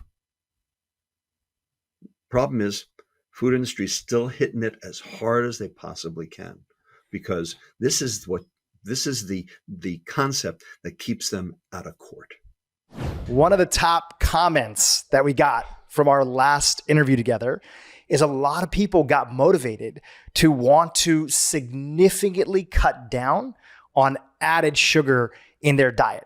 And one of the questions that came up that I promised to ask you is that if I took this seriously and followed your recommendations and significantly cut down on sugar inside of the diet, what do you think I could expect to happen in a 30-day period of time? So I'd love you to start off on that. Wow. Okay, Dhru. All right. First of all, thank you. It's my delight to be back with you. We travel in the same circles, and I just saw you 6 months ago in Topanga Canyon. Lots of fun. All right, to the point. What can you expect in 30 days? First 7 days, you can expect sheer hell. That's the first thing. Sheer hell. Sheer Just so hell. everybody's clear. Hell. Sheer hell. And the reason is because of sugar withdrawal. So sugar, that fructose molecule, that sweet molecule in sugar that I rail against routinely because it is metabolized differently from glucose, that molecule is addictive. In fact, anything that stimulates the reward center in the brain, the nucleus accumbens, in the extreme, is addictive. So we have chemical addictions like cocaine, heroin, nicotine, alcohol, sugar. And we also have behavioral addictions, shopping, gambling, internet gaming, social media, pornography.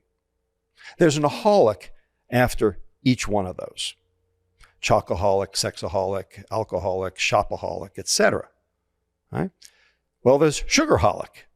And it's really easy to figure out if you're a sugar addict. All you have to do is ask yourself, have you ever said the following statement? Oh, I have a horrible sweet tooth. If you have, you are a sugar addict until proven otherwise. Now, if you're an addict and you go cold turkey off your drug of choice or behavior of choice, how are you going to feel? Dopamine is way down. Those dopamine receptors have been down regulated like crazy. Okay.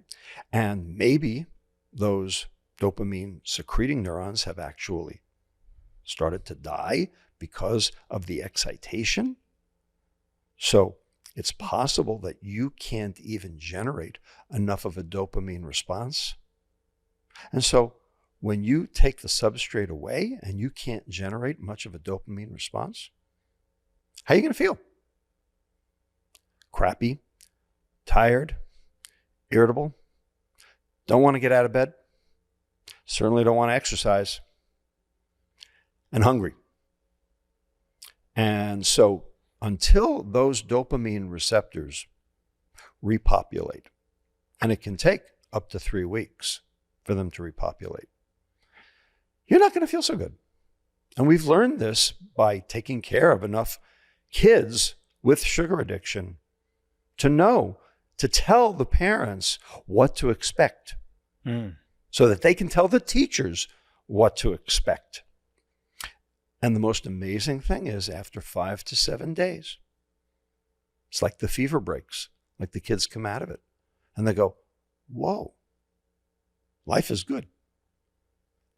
And they're less belligerent, they're less irritable, they can study at school, they can do their homework, they don't cause trouble in class, they don't cause trouble at home. And the parents notice, and it's remarkable. And it's the first thing they come back and say to us that, I've got my kid back, because they didn't realize that what they had was an addict. So this is true for adults too. The first 7 days, you're not going to feel so good. After that, sky opens up, like the cartoons, and everything is, blue skies after that, as long as you don't fall backward. Now, unfortunately, because it's addiction, there is this tendency to relapse. And because it's sugar addiction, and there's sugar in everything that's ultra processed, because that's what the food industry did on purpose, because that's how they hooked you in the first place, it's really easy to fall off the wagon, because the substrate is always there. For alcohol, you have to go search for it. For cocaine, for heroin, you have to go search for the pusher. For sugar, the pusher's your grandma. Yeah, it certainly is pervasive. And I guess the follow-up question that I'd have to that is, you and other people in your field have talked about how anybody who turns around nutritional packaging and looks at the label will see that there's recommendations for dietary fat. There's percentage daily recommendations for, other things like sodium that are on the label, but there's none for sugar. Right. Right. And that's on purpose. Maybe you could talk a little bit about that, but also when we're talking about significantly cutting sugar from the diet, what are we talking about is generally regarded as a safe level for people to be having on a daily basis? Right. All good questions. So I'm going to tell you a little story. In 2011, I was at a meeting of the Culinary Institute of America in San Antonio, and it was called Healthy Kids, Healthy Flavors. And this was the meeting where the USDA and the White House, the Obama White House, had made the investment after the Healthy Hunger-Free Kids Act of 2010 to go all in on school salad bars. I called it Little Horror of Salad Bars. That meeting. Was this Michelle Obama's campaign that she was part of? Well, hers was Let's Move. Okay, and this was, the outgrowth of that. And in fact, the person who ran Michelle Obama's Let's Move campaign, Sam Katz. Yeah, Sam Katz, the chef. He was the chef at the time. Who was a chef for the Obamas in Chicago, came with them to D.C., and was the White House chef there, and also spearheaded the Let's Move campaign, who, by the way, is a very nice guy, and I like him very much. And I'm, and he's got a really, really cute wife named Alex Wagner on TV. And I see him at meetings and stuff, and I just saw him a couple of weeks ago, in fact. But he said something that at that meeting that just sort of blew my socks off in a bad way. I said, why was there no upper limit for sugar? Why on the nutrition facts label, when you look at sugars, there's no percent daily value listed? And he said, why would you need a daily value for something that is not a nutrient? And I went, whoa. Really? Not a nutrient. That's right. You got that right, Sam. I agree. It is not a nutrient because aside from energy, it doesn't supply anything. And there's no cell in the body. In fact, there's no cell in any vertebrate that requires dietary sugar, that requires fructose. It is a completely vestigial compound for human and vertebrate consumption. So, in fact, it is not a nutrient because it doesn't supply anything that you need. I mean, what's the definition of nutrient? Something you need in order to be able to either burn or grow or survive. Well, sugar doesn't meet any of those. You're saying specifically fructose. Specifically fructose. Not the sugar that is broken down from carbohydrates in the diet. You don't need that either. You're saying it's not an essential macronutrient like there's essential fatty acids. Well, in fact, carbohydrate's not essential either. And the reason is because you don't have to consume it. Your body makes it. So there are these two processes in the liver, one that turns protein into glucose, one that turns fat into glucose. Glucose is so important that if you don't consume it, your body makes it. That's how important it is. So you don't need to consume dietary glucose. You don't need to consume carbohydrate. The Inuit, for thousands of years lived in the North Pole. There's no place to grow a carbohydrate.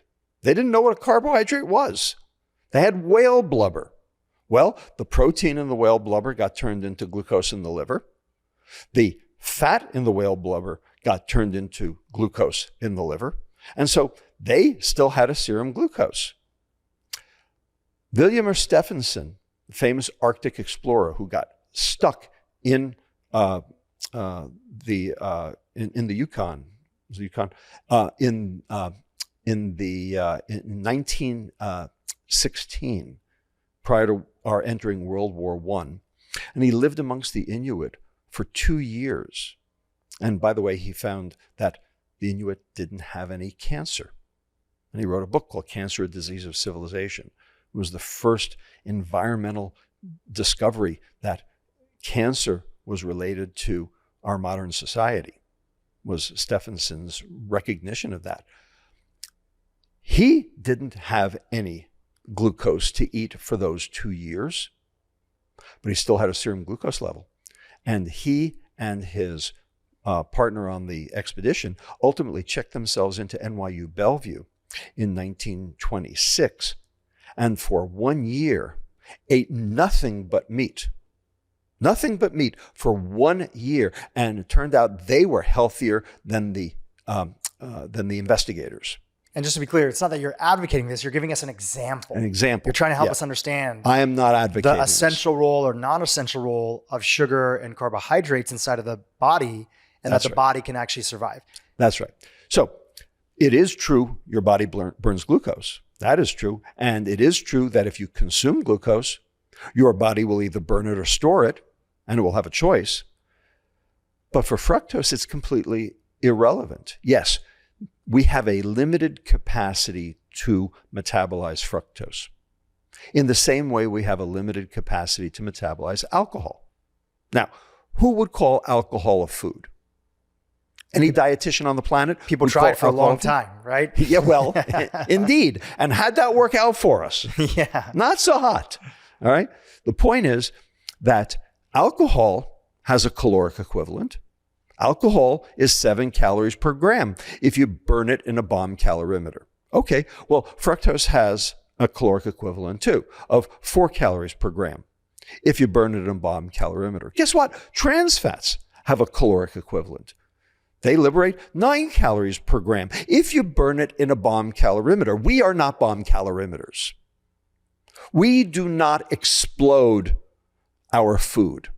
We metabolize it.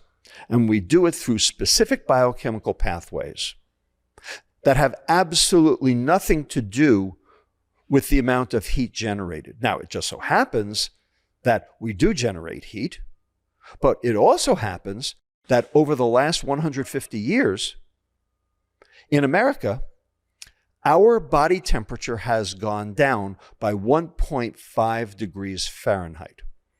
Across the population on an individual internal body temperature. Internal body temperature has gone down by 1.5 degrees Fahrenheit. Now, how the hell do you explain that? Because of glucose? Because of fructose? No.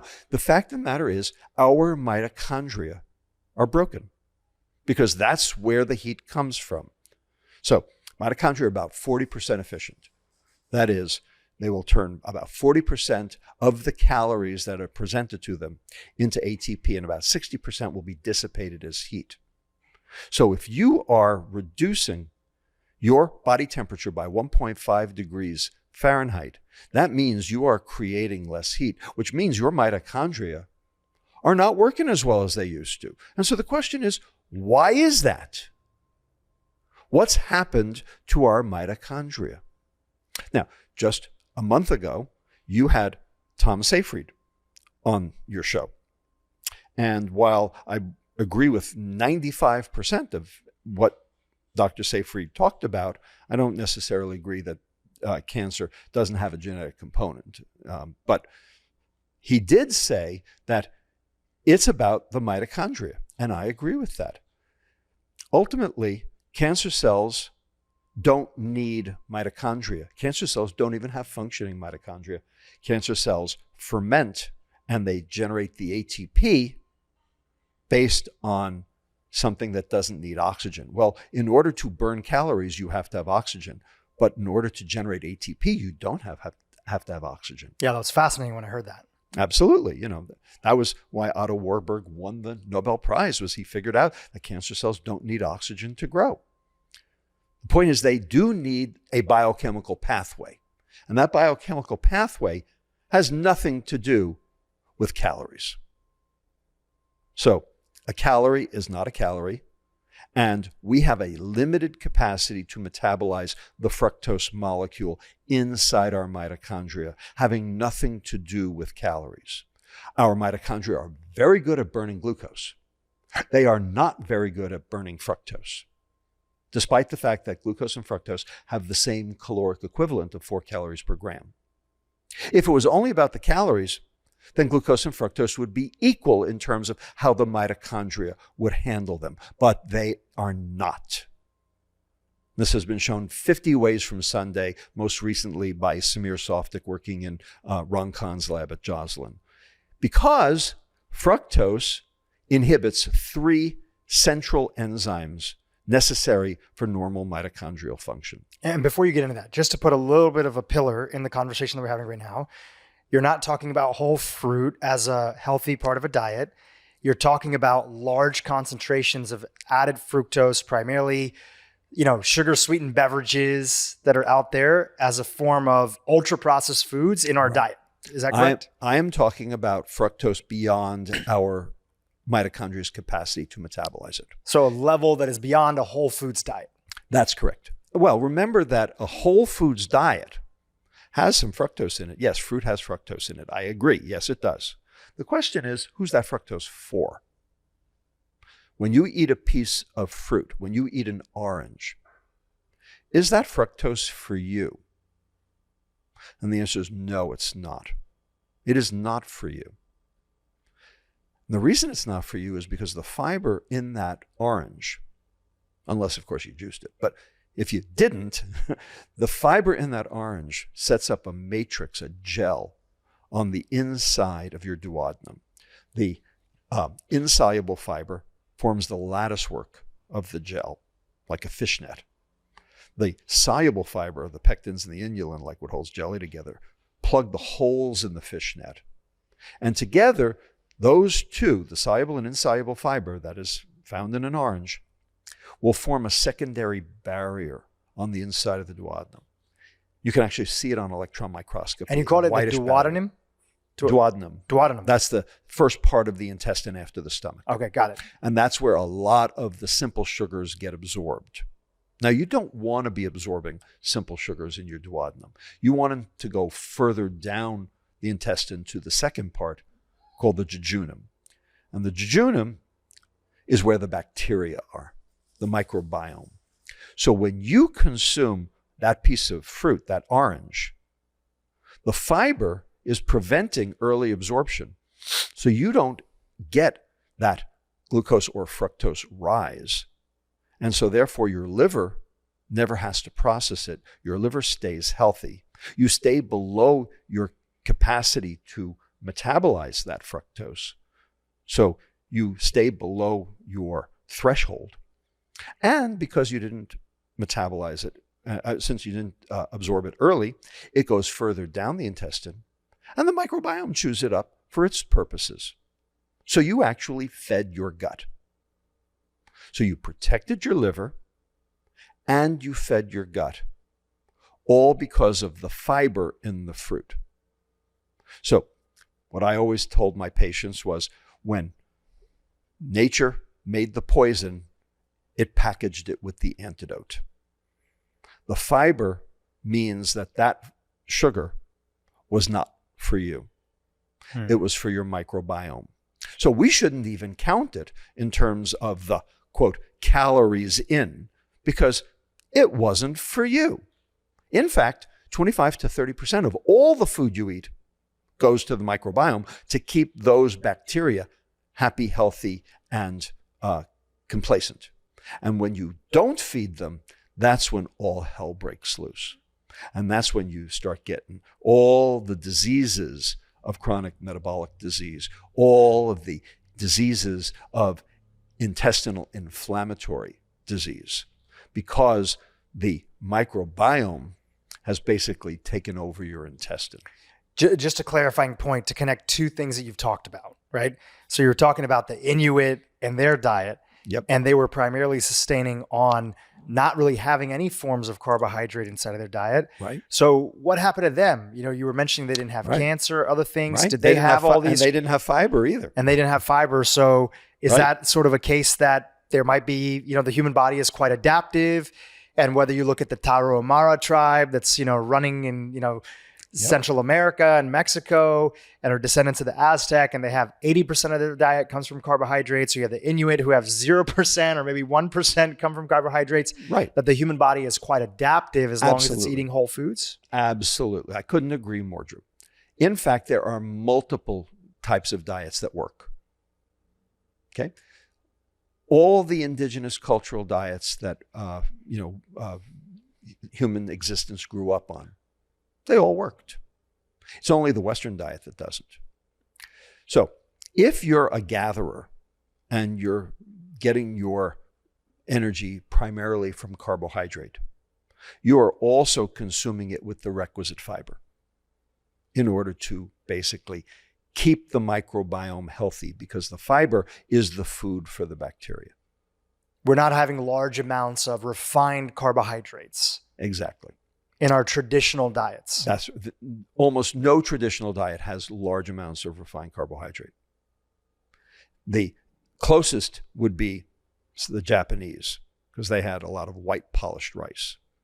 But they also had a lot of fermented vegetables too. Mm-hmm. So they made up for it in other ways. All right. Now, you also have the carnivores, the Inuit and, people on, the ketogenic diet. Now, you can still have green vegetables on a ketogenic diet and you can still get your fiber. But there are a lot of people who are like straight carnivores, and they're fine too. So how come if they're not consuming fiber? And the answer is because they're consuming the other things that those bacteria need that basically ultimately feed them.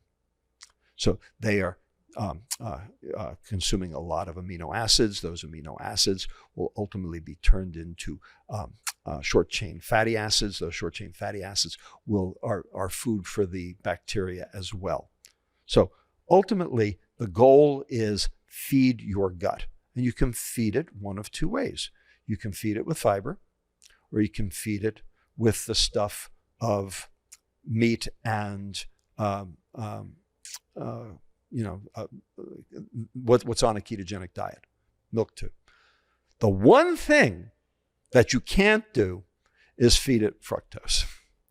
Now, you and I were chatting a little bit beforehand, and we were talking about Dr. Rick Johnson being on the podcast and my interview with him. And he did a whole deep dive into fructose and its relationship potentially with Alzheimer's that they're seeing. Right.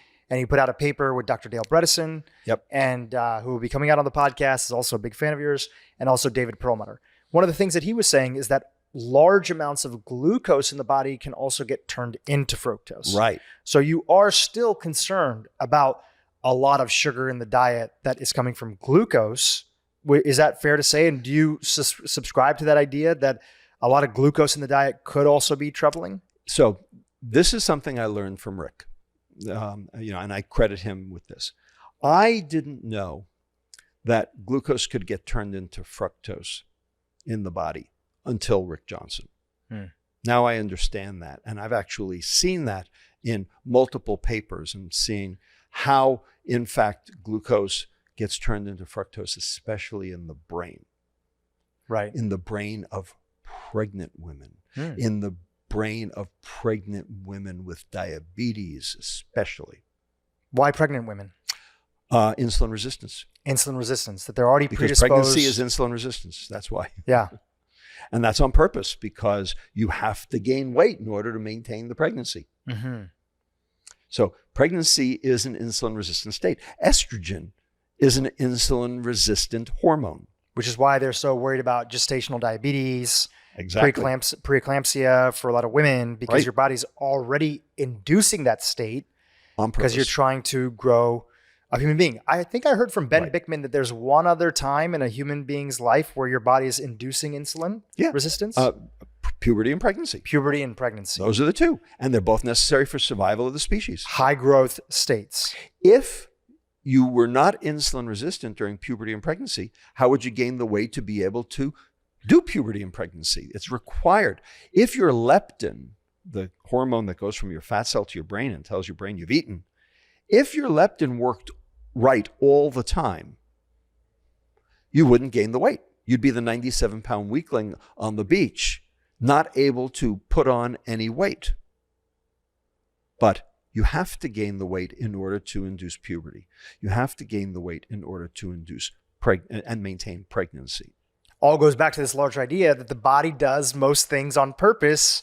And obviously, we live in a day and age where ultra-processed foods and excess calories that come from them, not that calories are the full story, but in this particular context, a lot of calories, a lot of energy coming from ultra-processed foods has put people in a position where they're insulin resistant all the time. Exactly. And now we have the byproduct of chronic disease that we're all dealing with. Right. So the key that brings all this together, and this is work that I did back in 2006 and published a paper on it back then.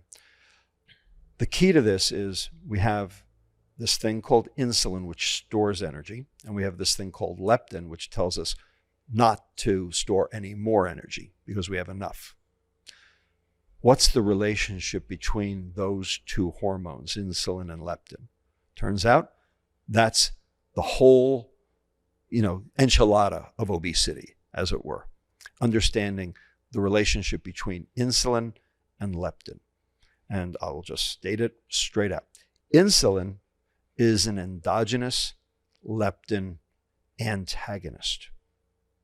Insulin blocks leptin signaling. So the hormone that makes you feel like you're not hungry gets blocked when your insulin is high. Exactly right. And it actually makes sense that would be the case, because if you're trying to gain weight, you have to do it at two places. You have to do it at the fat cell. Insulin drives the energy into the fat cell to grow it. And you also have to do it at the brain to basically block the sense of fullness so that you will eat more in order to be able to keep the process going. So insulin works at the peripheral level to store energy, and it works at the central level to make you eat more energy. Insulin is an endogenous leptin antagonist. Insulin is the bad guy in this story. More insulin, more fat. When it's out of control. Right. Well, you need insulin. If you don't have insulin, then you have type 1 diabetes, and you won't be long for this world unless you get insulin shots. Okay, you must have insulin, but you want the least amount of insulin that will do the job. Right. The Goldilocks component. Exactly. We don't want too little. We don't want too much. We need the right amount that doesn't cause excessive damage from being inside of the body. Right. Now, people think insulin is good because diabetics take insulin, their blood sugar goes down. And God knows diabetics need their blood sugar to go down. I agree with that. What they don't understand is that insulin is actually the reason for the damage, not the glucose. Not the glucose. So this gets a little complicated, but I hope, work with me here. Okay, and audience, you work with me here too. Okay. If you look at type 2 diabetes, there are two different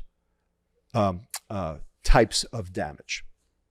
There's the damage to the organs, like the retina and the kidneys and the nerves, retinopathy, nephropathy, neuropathy.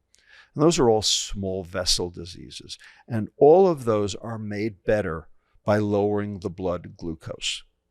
So glucose is a driver of what we call microvascular disease, small blood vessel disease. No argument.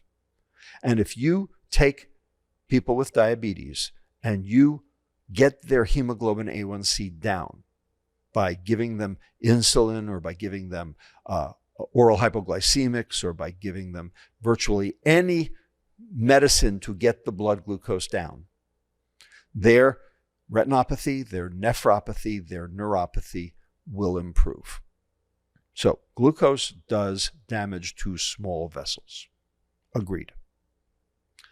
But there's also a second boat of type 2 diabetes problems, mostly heart disease, Alzheimer's disease, cancer. And it turns out those all which have an increased risk if you have type 2 diabetes. Exactly. And none of those are made better by lowering the blood glucose. In fact, they're actually made worse by lowering the blood glucose, because in order to lower the blood glucose, you had to give insulin. And it turns out the insulin is the driver of those pathologies, the heart disease, the Alzheimer's disease, the cancer. And the reason is because insulin does two things inside the cell. Okay? It binds to the insulin receptor, and there are two pathways in the cell. The first one is the metabolic pathway, the glucose lowering pathway, and it's mediated by a transcription factor called AKT. Those, for lack of a better word, we can call good. But there's a second pathway, a second intracellular pathway, the cell proliferation pathway. Insulin drives mitogenesis. Insulin drives cell division and cell proliferation. It drives vascular smooth muscle proliferation. That's why you have increased risk for heart attacks. It drives vascular smooth muscle proliferation in the brain. That's one of the things that reduces the ability of the brain to get oxygen, which ultimately translates into dementia. And most importantly, it will induce proliferation of virtually any glandular tissue, such as, for instance, breast or prostate. And so there's your breast cancer, prostate cancer, pancreatic cancer. Insulin drives all of these.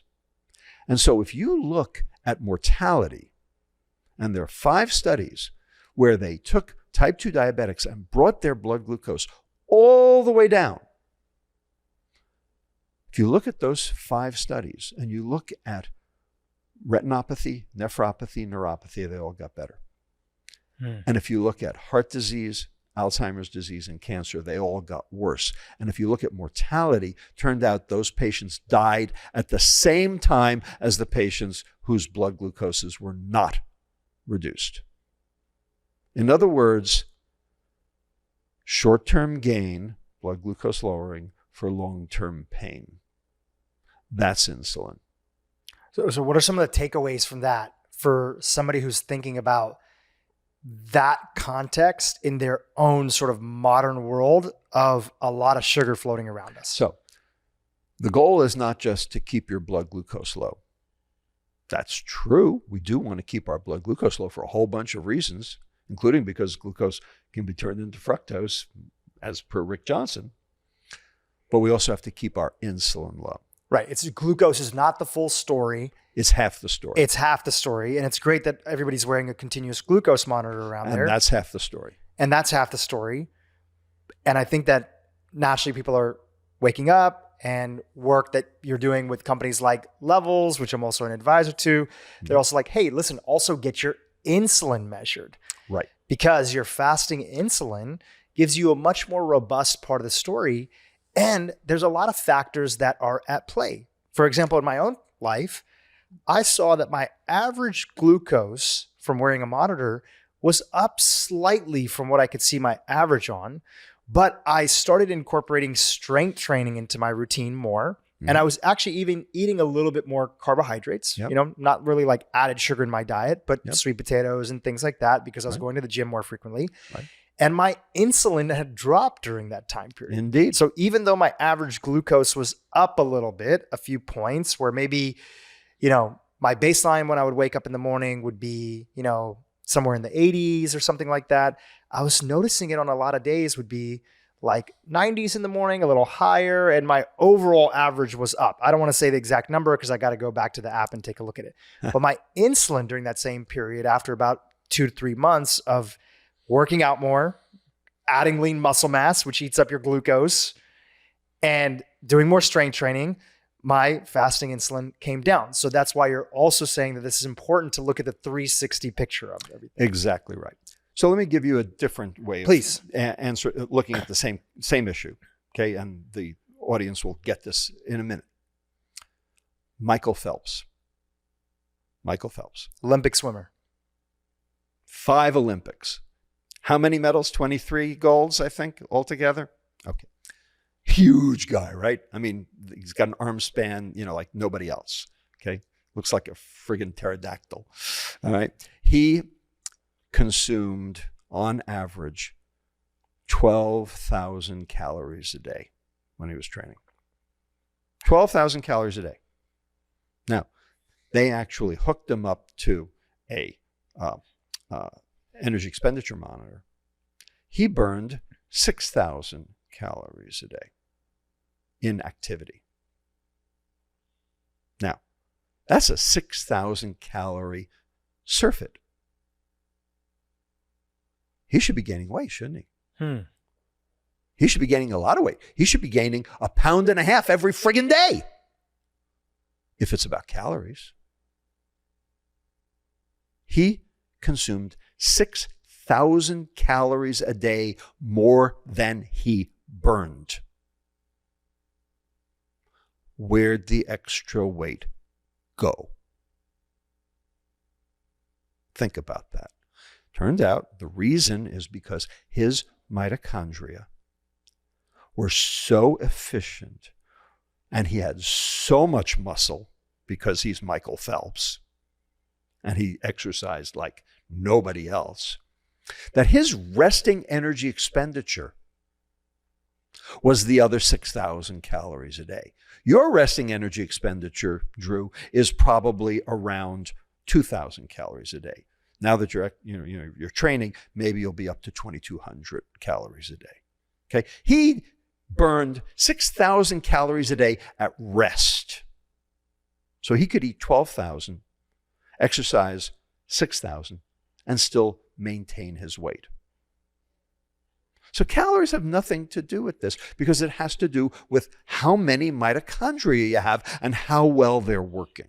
Now, just a question on that is that, isn't it still that calories are part of the equation because the mitochondria are still burning the calories? He's just optimized them to a degree where they're a lot more optimized than somebody else's?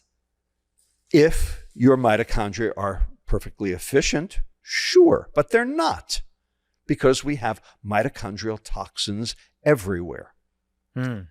They're in the food. They're in the food packaging. They're in the air pollution. They're in the preservatives, the plasticizers, the flame retardants, the cosmetics, the wrappers, the cash register receipts at Target. Okay, they're everywhere. They are called obesogens, chemicals that contribute to obesity unrelated to calories. And there's a whole host of them. Air pollution is one. Particulate matter alters mitochondrial function. Radiation alters mitochondrial function. Actually, this is a concern for the Mars probe. When we send people up to Mars, what are we going to do? Because they're going to be exposed to much higher doses of radiation. It's going to cause their mitochondria to basically be destroyed. How are we going to feed people on the way to Mars? This is actually a big issue. And I've talked with the National Space Institute about this. One thing that I've heard, not to take us off tangent, is that that's a big reason why they're thinking about, well, we just got to build cities underground because we have to minimize the radiation exposure, which I'm sure there's still going to be some excess because Mars doesn't have the same atmosphere. Right. Absolutely. So they'll be, sitting ducks for every photon, coming across their bow. So this is a major issue. There are a lot of ways to kill your mitochondria. Mitochondria are relatively fragile creatures.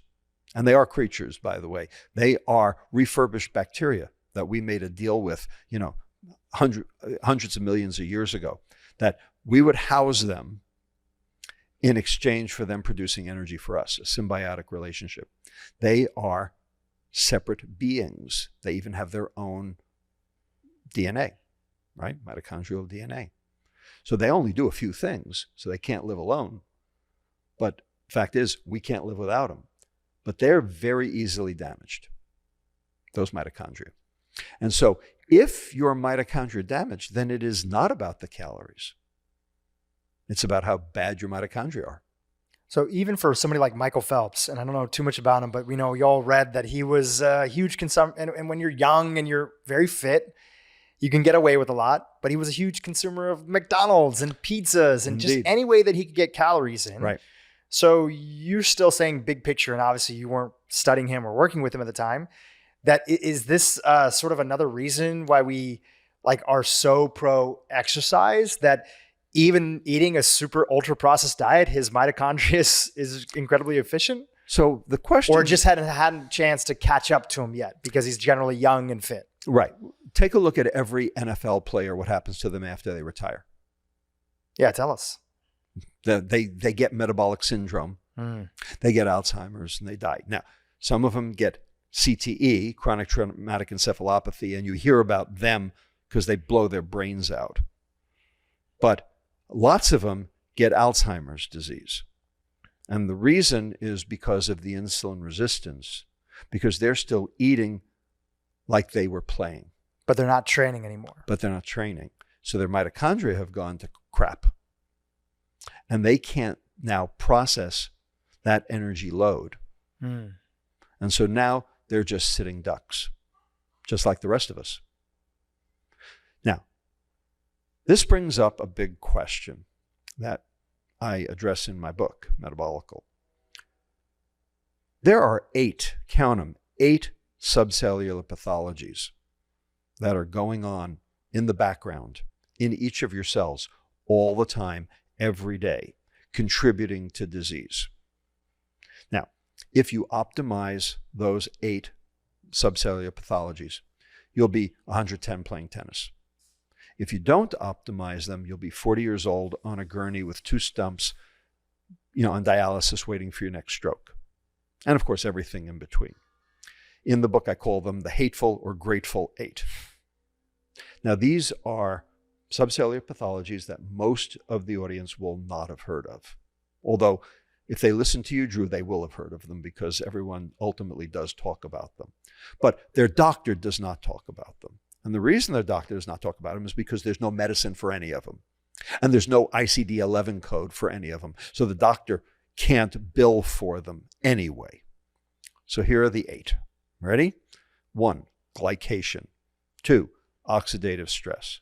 3, mitochondrial dysfunction, which we've been talking about. 4, insulin resistance, which we've been talking about. 5, membrane instability. 6, inflammation. 7, methylation.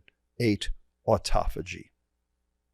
These are the things that are going on in the background underneath the wire that are basically damaging cells and therefore damaging you, and the reason you die. Now, if you optimize them, you won't die fast. You'll die, a lot later and a lot healthier, right? Dying as young, how does it go? Dying late as young as possible. Dying young as late as possible. That's it. Dying young as late as possible. Yeah. Right. Like George W. Bush said. Dying young as late as possible. That's what we all want to do. And so if you optimize those 8 pathologies, the hateful 8, you will do just that. You will die very late. And that's the goal. Longevity. What are the biggest contributors to fructose, which we know does all sorts of damage to the body, which you just covered? What are the biggest sources, the top ones that people are consuming in their diet today that have a direct tie-in to these 8, quote unquote, diseases that we covered earlier? First thing you have to understand is that fructose consumption has gone up 25-fold, not 25%, 25-fold in the last 200 years. Our ancestors getting fruits and vegetables and the occasional honey, out of the ground or out of trees, consumed about 4 to 5 pounds of sugar per year. We now consume 94 pounds of sugar per year. So that's almost 25-fold. And a few years ago, before the obesity epidemic, hit, the grand stage, around 2010 to 2012, we were consuming up to 120 pounds of sugar per year. We've actually cut back to some extent, with diet sweeteners and, recognizing the problem. And as soda consumption has, started to fall. All right. So it's still a 25-fold increase. And the question is, can your liver handle that? Only your liver can metabolize fructose, because only your liver has the GLUT5 transporter, which is the fructose-specific transporter. So when you consume glucose, it goes to every cell in your body. When you consume fructose, it only goes to your liver. And the question is, what does your liver do with it? And the answer is, well, if you're consuming only a little bit, like an apple, you have the capacity, you have the capability of being able to metabolize that fructose load into ATP and not get yourself into trouble, because you won't have consumed so much that you're generating that liver fat. Okay, so an apple's okay. But now take that apple and turn it into a glass of apple juice. First of all, it's not one apple that makes a glass of apple juice. It's 4. So you're getting the juice of 4 apples in that glass. So all of a sudden you went from 1 apple to 4 apples. Okay, you're not getting any of the fiber in order to reduce the rate of absorption and also to increase satiety, because the fiber moves the food through the intestine faster to get the satiety signals sooner. So now you are now you've got 4 apples in an 8-ounce glass of juice, and you are flooding your liver, and your liver is going to take all that fructose and it's going to turn it into fat. And now that fat is going to either be packaged as triglycerides, which are potentially drivers of obesity or cardiovascular disease, or the fat droplet won't make it out of the liver. It will precipitate in the liver, and now you've got fatty liver disease, which generates the insulin resistance, which then puts you at risk for type 2 diabetes and Alzheimer's. All right. So basically, heart disease and obesity on this side, fatty liver disease and Alzheimer's over here, all depending on what your liver will do with the fat it made from the sugar. So a little sugar is okay, because you have the innate capacity to metabolize a small amount. And that's the liver's job. The liver has enzymes in it that detoxify all sorts of things that you're exposed to. That's why Paracelsus famously said in 1537, the dose determines the poison, and nothing is without poison. It all depends on how much.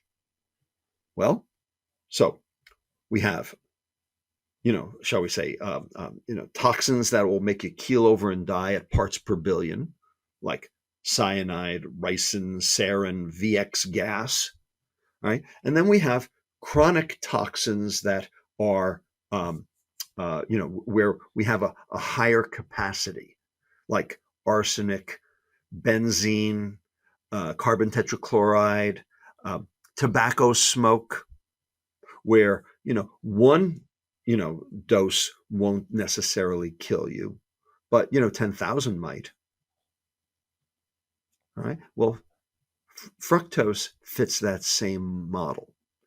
One sugar-laden meal is, a treat. It's a delight. It's a feast. 10,000 sugar-laden meals is death. But that's what we're eating, because every meal is now a sugar-laden meal, because there's sugar in everything. 74% of all the items in the American grocery store have been spiked with added sugar by the food industry on purpose, because they know when they add it, you buy more. Because fructose, for lack of a better word, is addictive. This is their gravy train. This is their hook. Coca-Cola used to have cocaine in the process. It used to have alcohol in the recipe. And of course, it always had sugar and caffeine. So the FDA said, well, if you're going to sell it interstate, you got to get rid of the cocaine and you got to get rid of the alcohol. Well, it turned out the sugar and the caffeine was good enough to maintain the addiction. Well, that's what the rest of the food industry figured out too. So there we are. And that's why our food has been contaminated. Our entire food supply has been contaminated by the food industry specifically for profit.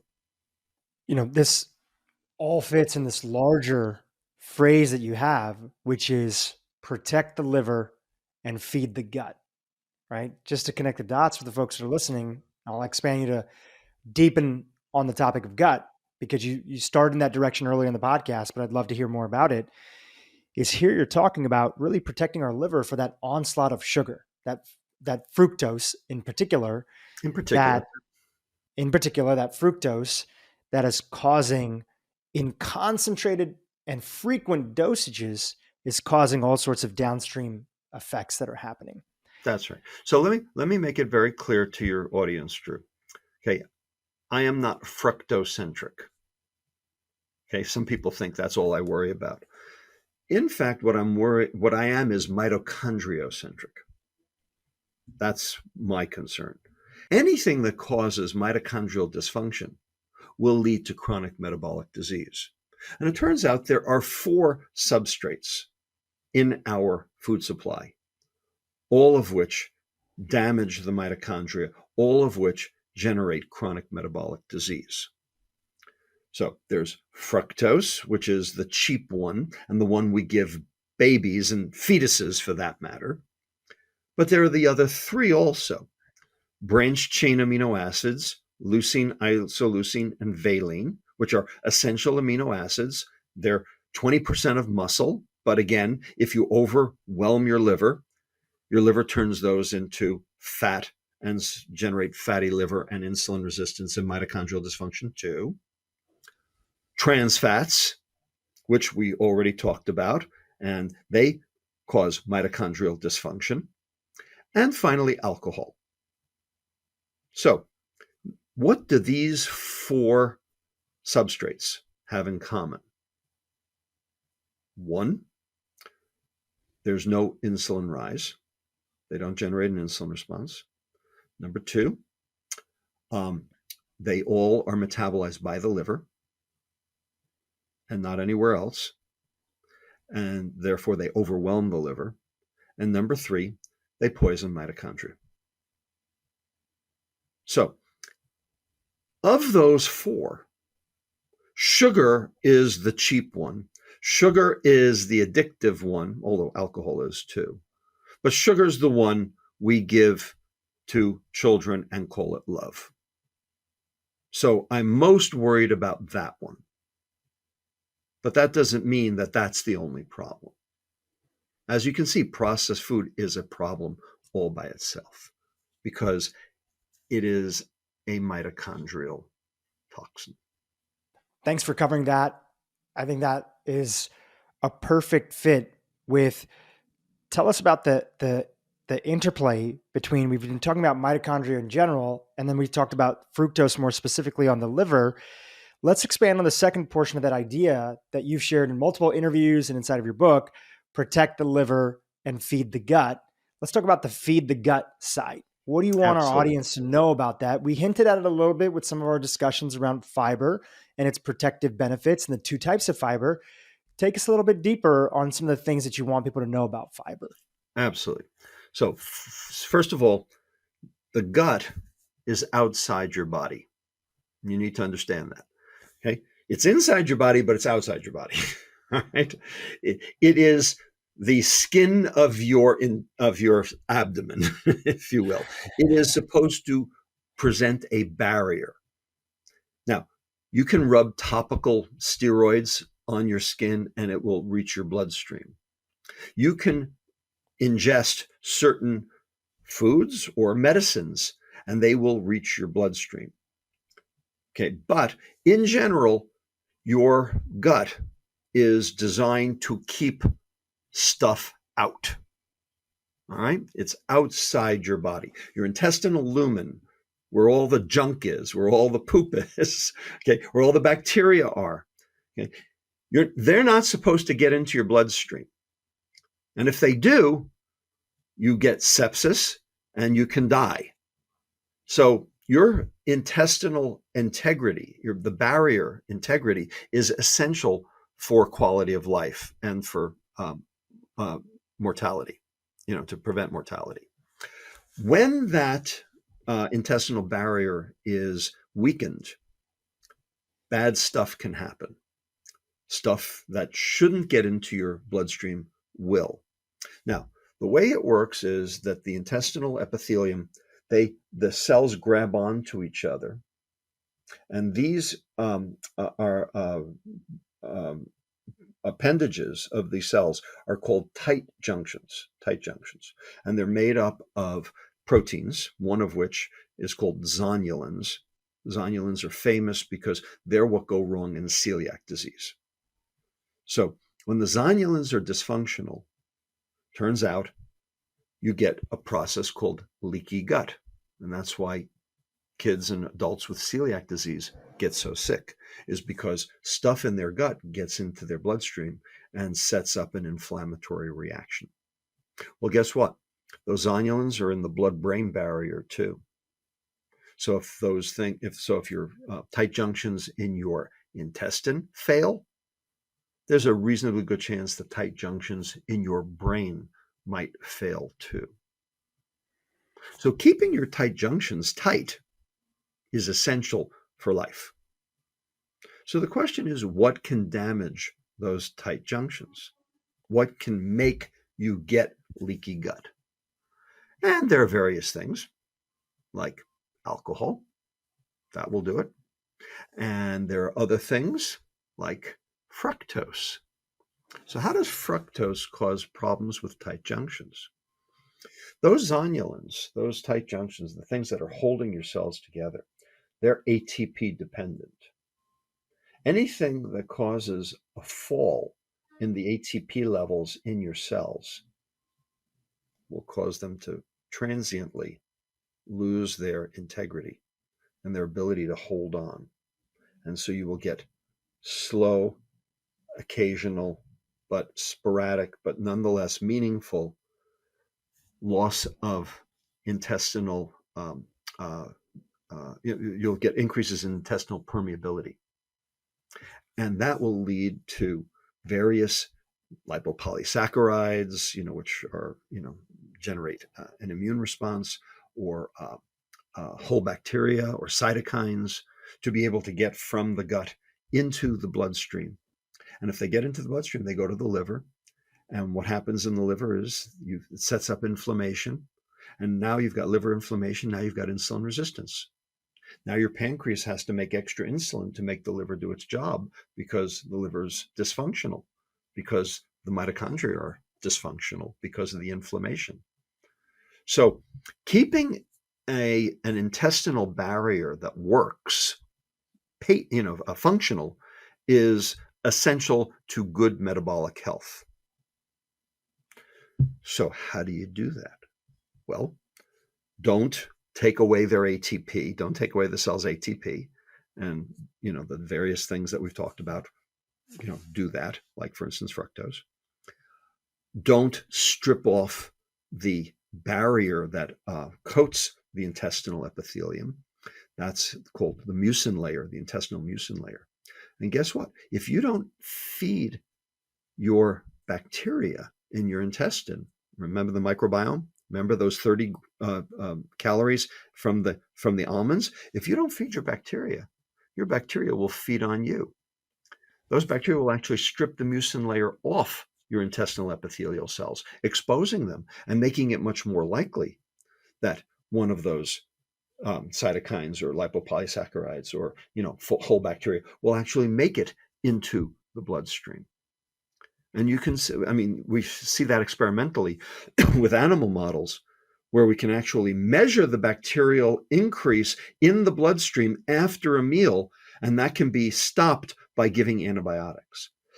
Oh, and by the way, antibiotics change the microbiome as well, and set you up for dysfunction as well by making the bad bacteria grow, like for instance Clostridioides difficile, which is a much more potent and virulent bacteria. So you want the good bacteria to battle off the bad ones, which means you got to feed them, and you want your intestinal epithelial cells to have good tight junctions so they won't let junk in. So that's why intestinal permeability and inflammation are so important to good metabolic health. And if you if your intestinal barrier is broached, basically that starts all of the diseases of metabolic syndrome, whether you're fat or not. Are there examples of foods that many people would put into the healthier category? They typically wouldn't associate with processed foods. It's not Doritos, it's not McDonald's, but it still nonetheless is refined or processed to a degree. Sure.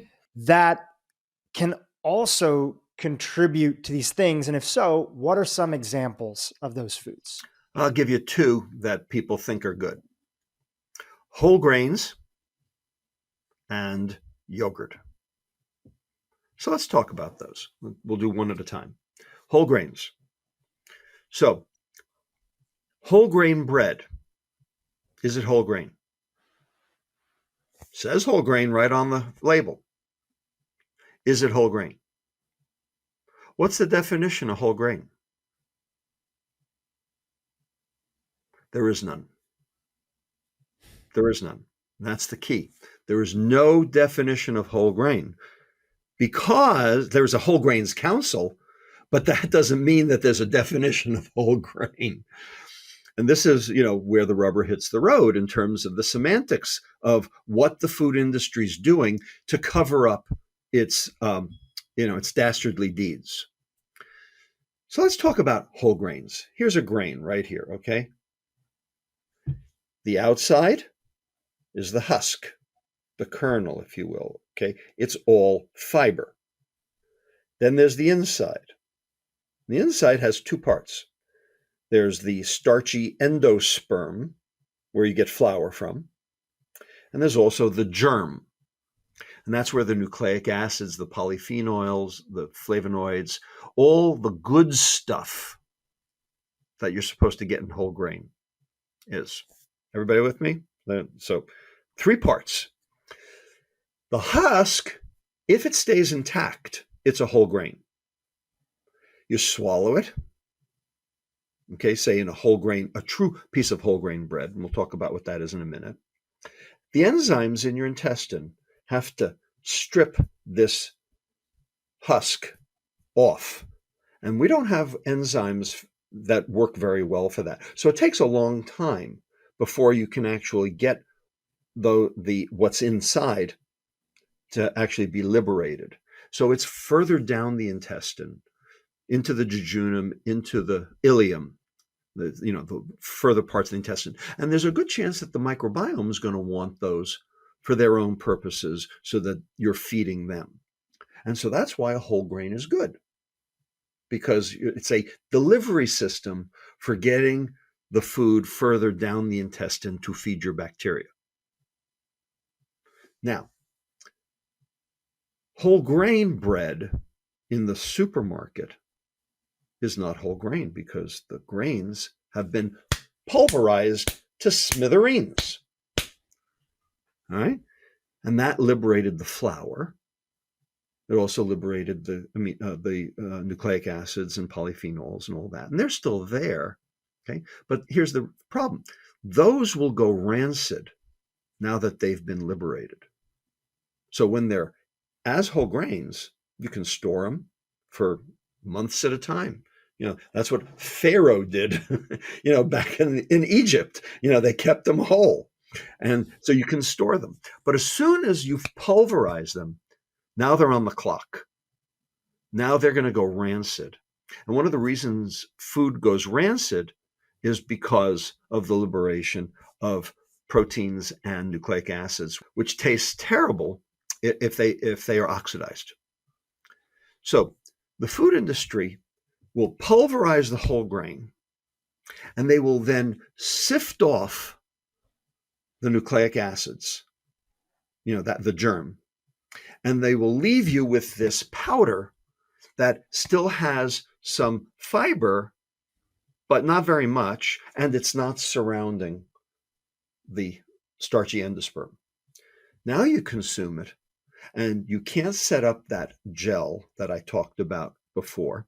And so the starches are immediately acted on by the saliva and by the stomach acid, and they start breaking up. And now you liberate all of that glucose, and it goes via the portal vein to the liver, generates an insulin spike, and you're off to the races in terms of chronic metabolic disease.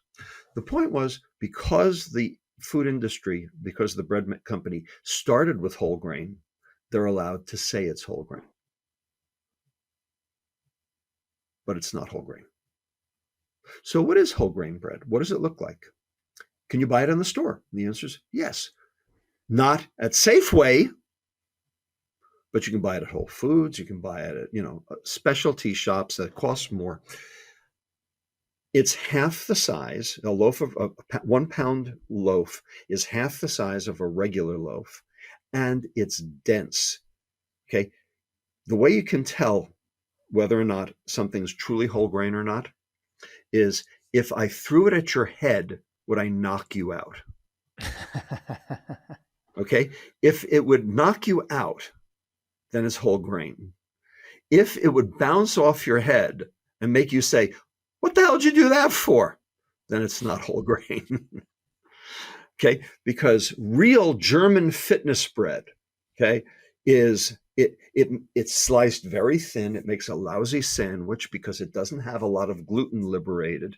So it doesn't hold together as, spongy. That's why, we don't make, kids sandwiches for school out of whole grain bread, is because the bread will tend to fall apart. But that's true whole grain bread. So you can buy it, but you can't make a sandwich out of it. So that's one thing, whole grains. Number 2, yogurt. Now, yogurt has active cultures, right? Well, maybe they do. Not necessarily. They're supposed to. And active cultures help populate the intestine with, quote, good bacteria. In particular, lactobacillus, bifidobacteria. We've now found that Bifidobacterium infantis seems to be a very good one, is one of the things that helps babies, and it seems to be a positive one. So they're adding that now to all of these, to kombuchas and to, other fermented foods in an attempt to try to get them, down into your intestine. The question is, if any of these foods worked, why would you have to keep eating them? If any of these probiotic supplements with these various bacteria worked, why would you have to keep taking them? If they're live cultures, they should set up shop, right? They reach the intestine. It's nice and dark and murky and, all sorts of stuff in there. And certainly bacteria are growing in there. Why don't they just set up shop? Why don't they, distribute themselves throughout the intestine, and you only have to take them once? And the answer is because they're not living anymore. They died. And that's the reason why you needed them, is because your own died. Because you have an inhospitable intestinal environment. So you can take probiotics till the cows come home, and they're not going to make a damn bit of difference unless they can grow, and they're not growing. And the reason is because the environment in your intestine is inhospitable in the first place. So you have to change the environment that the bacteria find themselves in. So you don't need a probiotic. You need something that will let the bacteria grow. You need a prebiotic. That's food for bacteria. That's what a prebiotic is. Well, what's the prebiotic that's in real food, in all real food? Fiber. Because that's the food for bacteria. That's what bacteria chew on. That's what bacteria use to make short-chain fatty acids, which are not only beneficial for them, but beneficial for you too, because they suppress the cytokine response, they suppress the inflammatory response. They've been shown to be anti-inflammatory, anti-cardiovascular disease. You need those short-chain fatty acids, acetate, propionate, butyrate. And the only way to get them is to let your bacteria chew on fiber. Well, the fiber's in the real food, but it's been taken out of the processed food.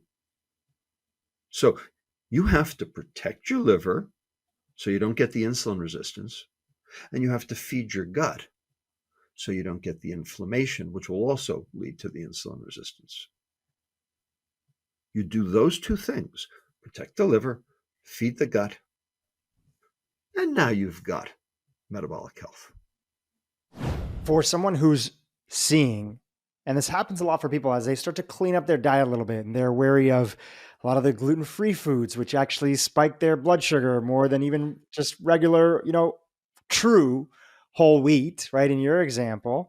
Yep. So as people start to clean up their diet, sometimes they end up withering down and not having as much fiber. In some instances, there are individuals who also have very reactive gut microbiomes and intestinal systems because of a lifelong of antibiotics and other challenges that you led to earlier. If you had to highlight a few fibers that are gentle enough that people can start to work their way up so that they don't have that heavy response of bloating or other challenges that people often write into this podcast saying like, hey, I'm trying to include more fiber and diversity, but I'm having a lot of challenges. Would you give a few an honorary mention? Okay. So the fiber in real food does work, but it doesn't work for everybody. Real food usually works. There are people who are, quote, gluten sensitive. I'm one of them, by the way. That doesn't mean you have celiac disease. And I learned this the hard way. And I learned it from the head of pediatric gastroenterology at the University of Chicago. One of the original celiac researchers, his name is Stefano Guandalini. Okay, he back in the early 80s, he was the one who figured out this whole tissue transglutaminase business and, celiac. And he ultimately, came to U of Chicago, and he's now head of the division there. And he's the one who explained all this to me.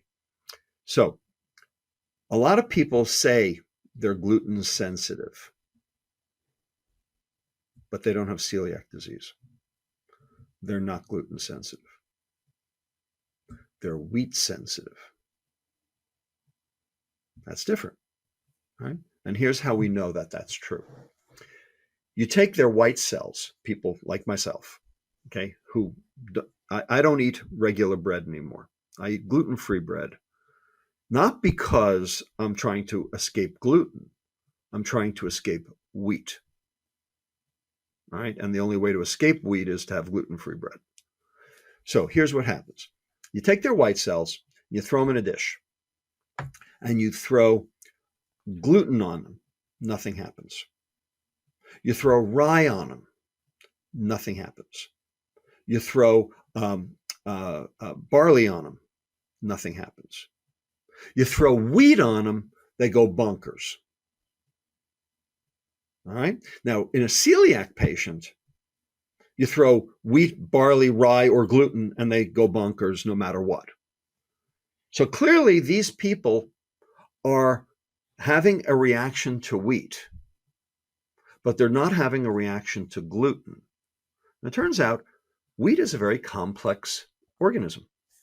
It is hexaploid, not diploid. There are 700 different antigens in wheat. The two that make up gluten, called glutenin and gliadin, are the ones that, celiac patients are allergic to. You can be allergic to one of the other 698. And different people are allergic to different ones. So there's no easy test. The point is, that the people who say that they are gluten sensitive are not. They are wheat sensitive. So instead of calling this non-celiac gluten sensitivity, we should be calling it non-celiac wheat intolerance. This is the point that Guandolini makes, and I agree with him based on the data and based on my own experience as well.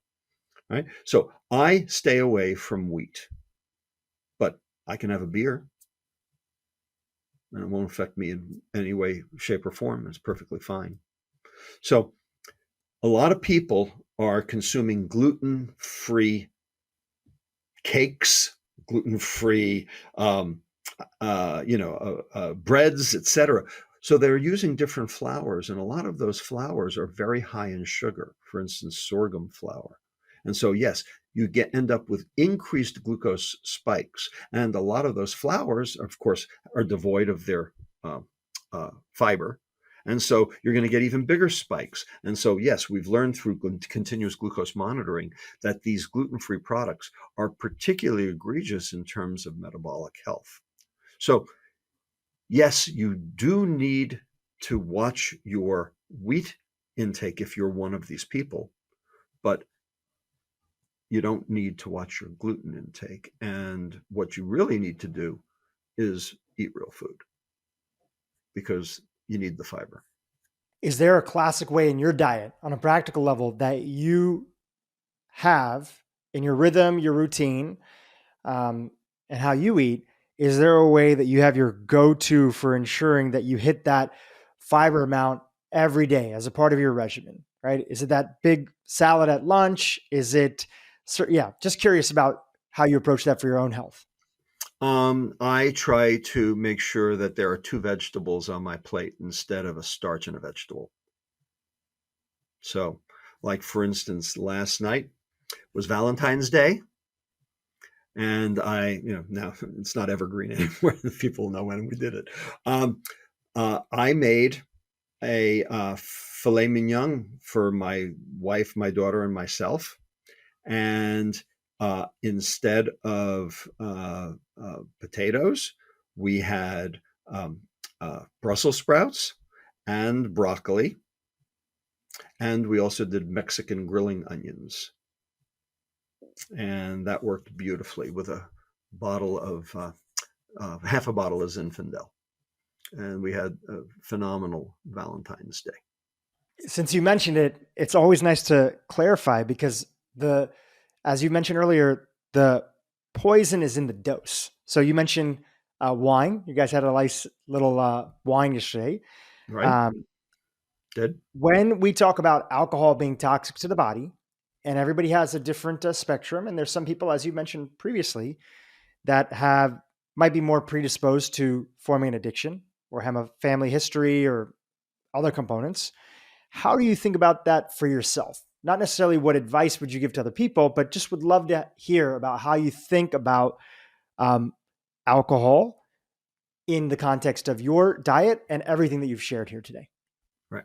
So the way to think about sugar and the way to think about alcohol is basically within the addiction model. So if you're exposed to heroin for 5 days, you're an addict. If you're exposed to cocaine for 5 days, you're an addict. If you're exposed to nicotine for 5 days, are you an addict? Maybe, maybe not. About 50%. If you're exposed to alcohol for 5 days, are you an addict? About 20%. If you're exposed to sugar for 5 days, are you an addict? About 20%. So, without question, heroin and cocaine are way more addictive than nicotine or alcohol or sugar. Agreed. Not everybody's going to get addicted. There are plenty of social drinkers that can pick up a beer and put it down. I'm one of them. But 10% of America are binge drinkers and 10% are hardcore alcoholics. Now, what made them that way? I don't know. We're still trying to figure out the genetics on this. How about the nicotine? Why did 50% of those people not become addicted to 5 days of cigarettes? I don't know. We're still trying to figure it out. So different exposures lead to different reasons and different levels of addiction. But if you're in that group, and it's easy to tell if you're sugar addicted, because all you have to do is see the words coming out of your mouth. Oh, I have a horrible sweet tooth. That's sugar addiction until proven otherwise. The point that you can even say that in public is because it's socially acceptable. Now, I don't think you can really say, oh, I have a huge problem with alcohol and get away with it in public. All right. There's, a little bit of a stigma there. And you certainly can't say it for cocaine and heroin. The point is, sugar is, 1, legal, 2, love, and I put that in quotes, and 3, socially acceptable at this point in time.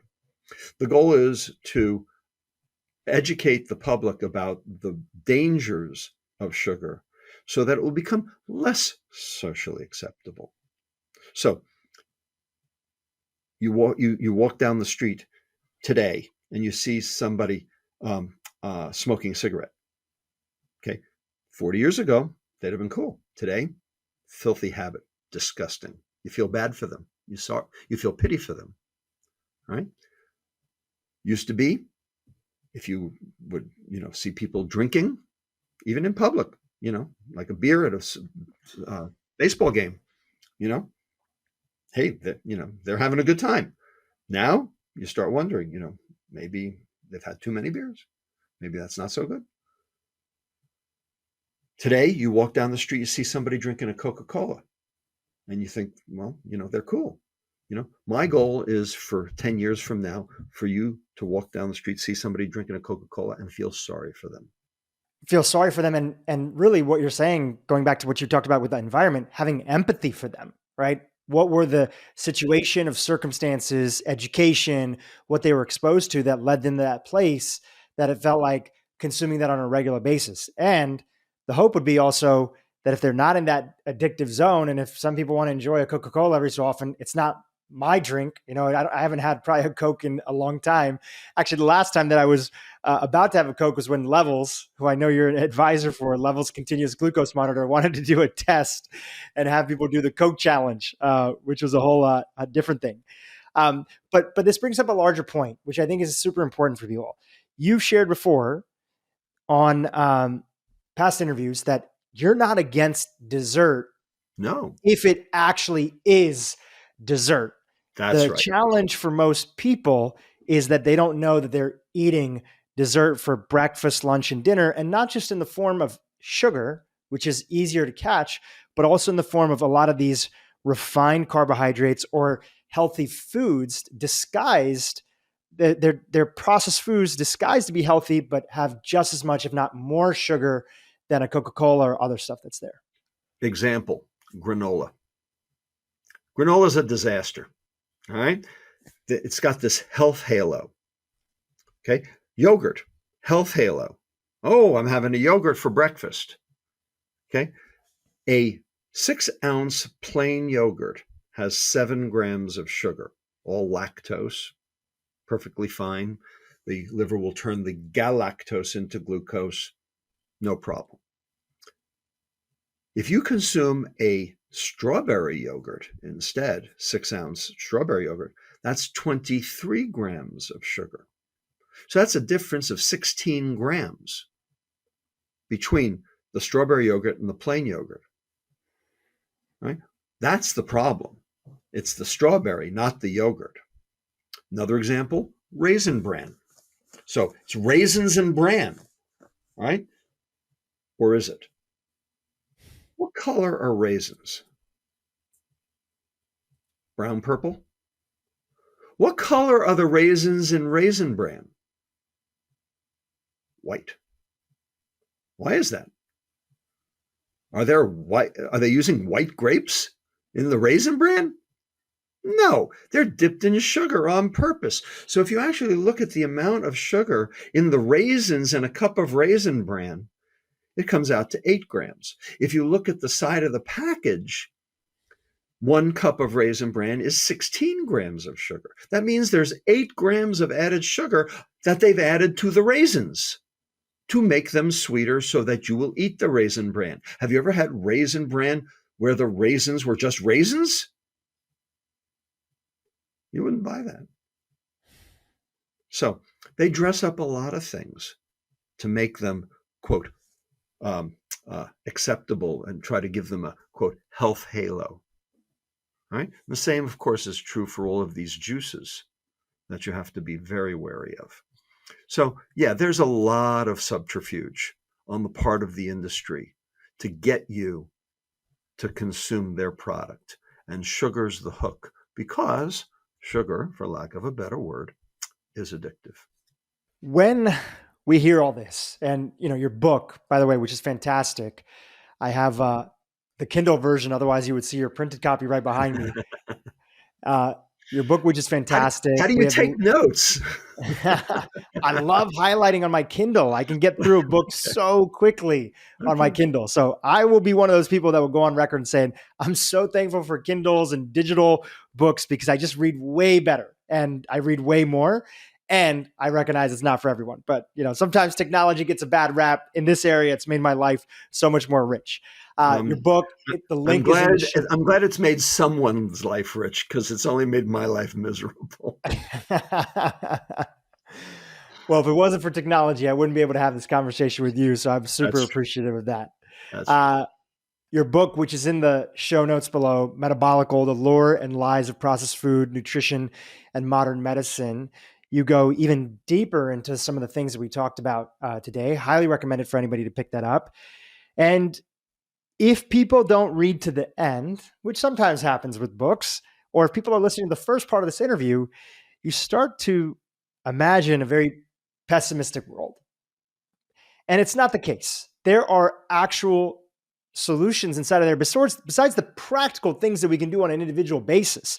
One of the things that you opened up with, which is, how do we change the environment? How do we influence the environment, especially if we're an individual who cares about making the world a better place for people who especially don't have access to it? Give us a few of the things that you found through your research, your findings, your own practice as a doctor that you think can help influence this, not just for ourselves, but for the other folks that are out there who aren't listening to podcasts or working 2 to 3 jobs a day and are just trying to provide for their families. You asked very good questions. Ultimately, am I a pessimist? And the answer is, yeah, I'm sort of a pessimist at heart, but I'm actually optimistic about this. And I'll tell you why. In the last 30 years, we have seen 4, count them, 4 cultural tectonic shifts in America. And here they are. Ready? Bicycle helmets and seatbelts, smoking in public places, drunk driving, condoms in bathrooms. Now, 30 years ago, if somebody stood up in a state house or Congress or Parliament or anywhere else in the world and proposed legislation for any one of those 4 things, they'd have gotten laughed right out of town. Nanny state, liberty interest, get out of my kitchen, get out of my bathroom, get out of my car. Huh? Today, they're all facts of life. No one's belly aching about any of those things. We're belly aching about other things like vaccines, but we're not belly aching about those 4. And if you pull your car out of your driveway and you haven't clicked your seatbelt, your kids will scream at you. So, how'd that happen? And why did it take 30 years? Answer: we taught the children. And the children grew up and they voted. And the naysayers are dead. That's how a cultural tectonic shift works. And that's why it takes 30 years. Well, we're about 8, 9, maybe even 10 years into this cultural tectonic shift. And we're already seeing the benefits of it. There's soda taxes in 6 cities and 28 countries. Okay, that would have been anathema, even 5 years ago. We've gotten there, right? Various food industry concerns are starting to worry about this.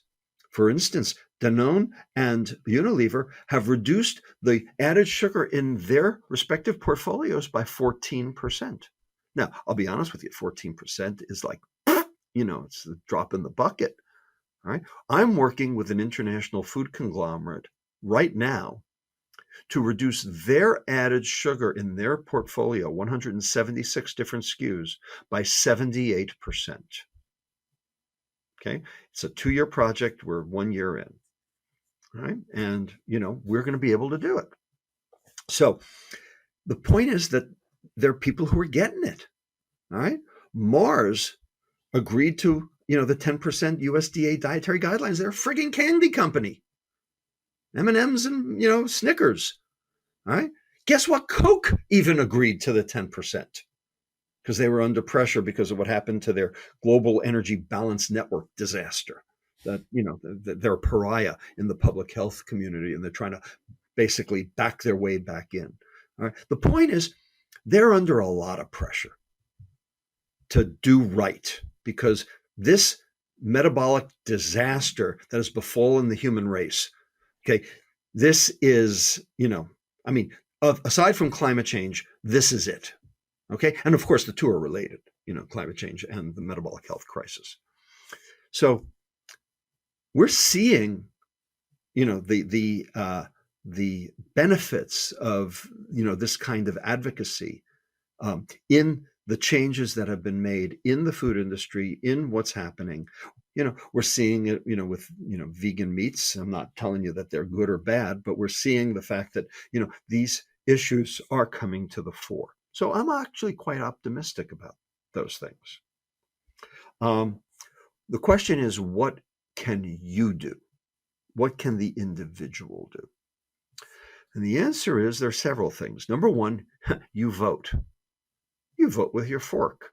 You vote 21 times a week. Okay, and you know who taught me that? Your colleague, Mark Hyman. He's the one who said it on the movie that we were both in, Fed Up. You get to vote with your fork. All right? And if everyone voted with their fork, you know what? The food industry would have to listen. Okay, because ultimately, we are not the 2,000-pound gorilla. We are the 200 million ton gorilla if we actually exerted our collective willpower. Number two, you can talk to your congressman and make this an important issue. Before, like 5 years ago, the only person in either the House or the Senate who actually cared about food and said something, about the problem was Tom Harkin, and he's gone.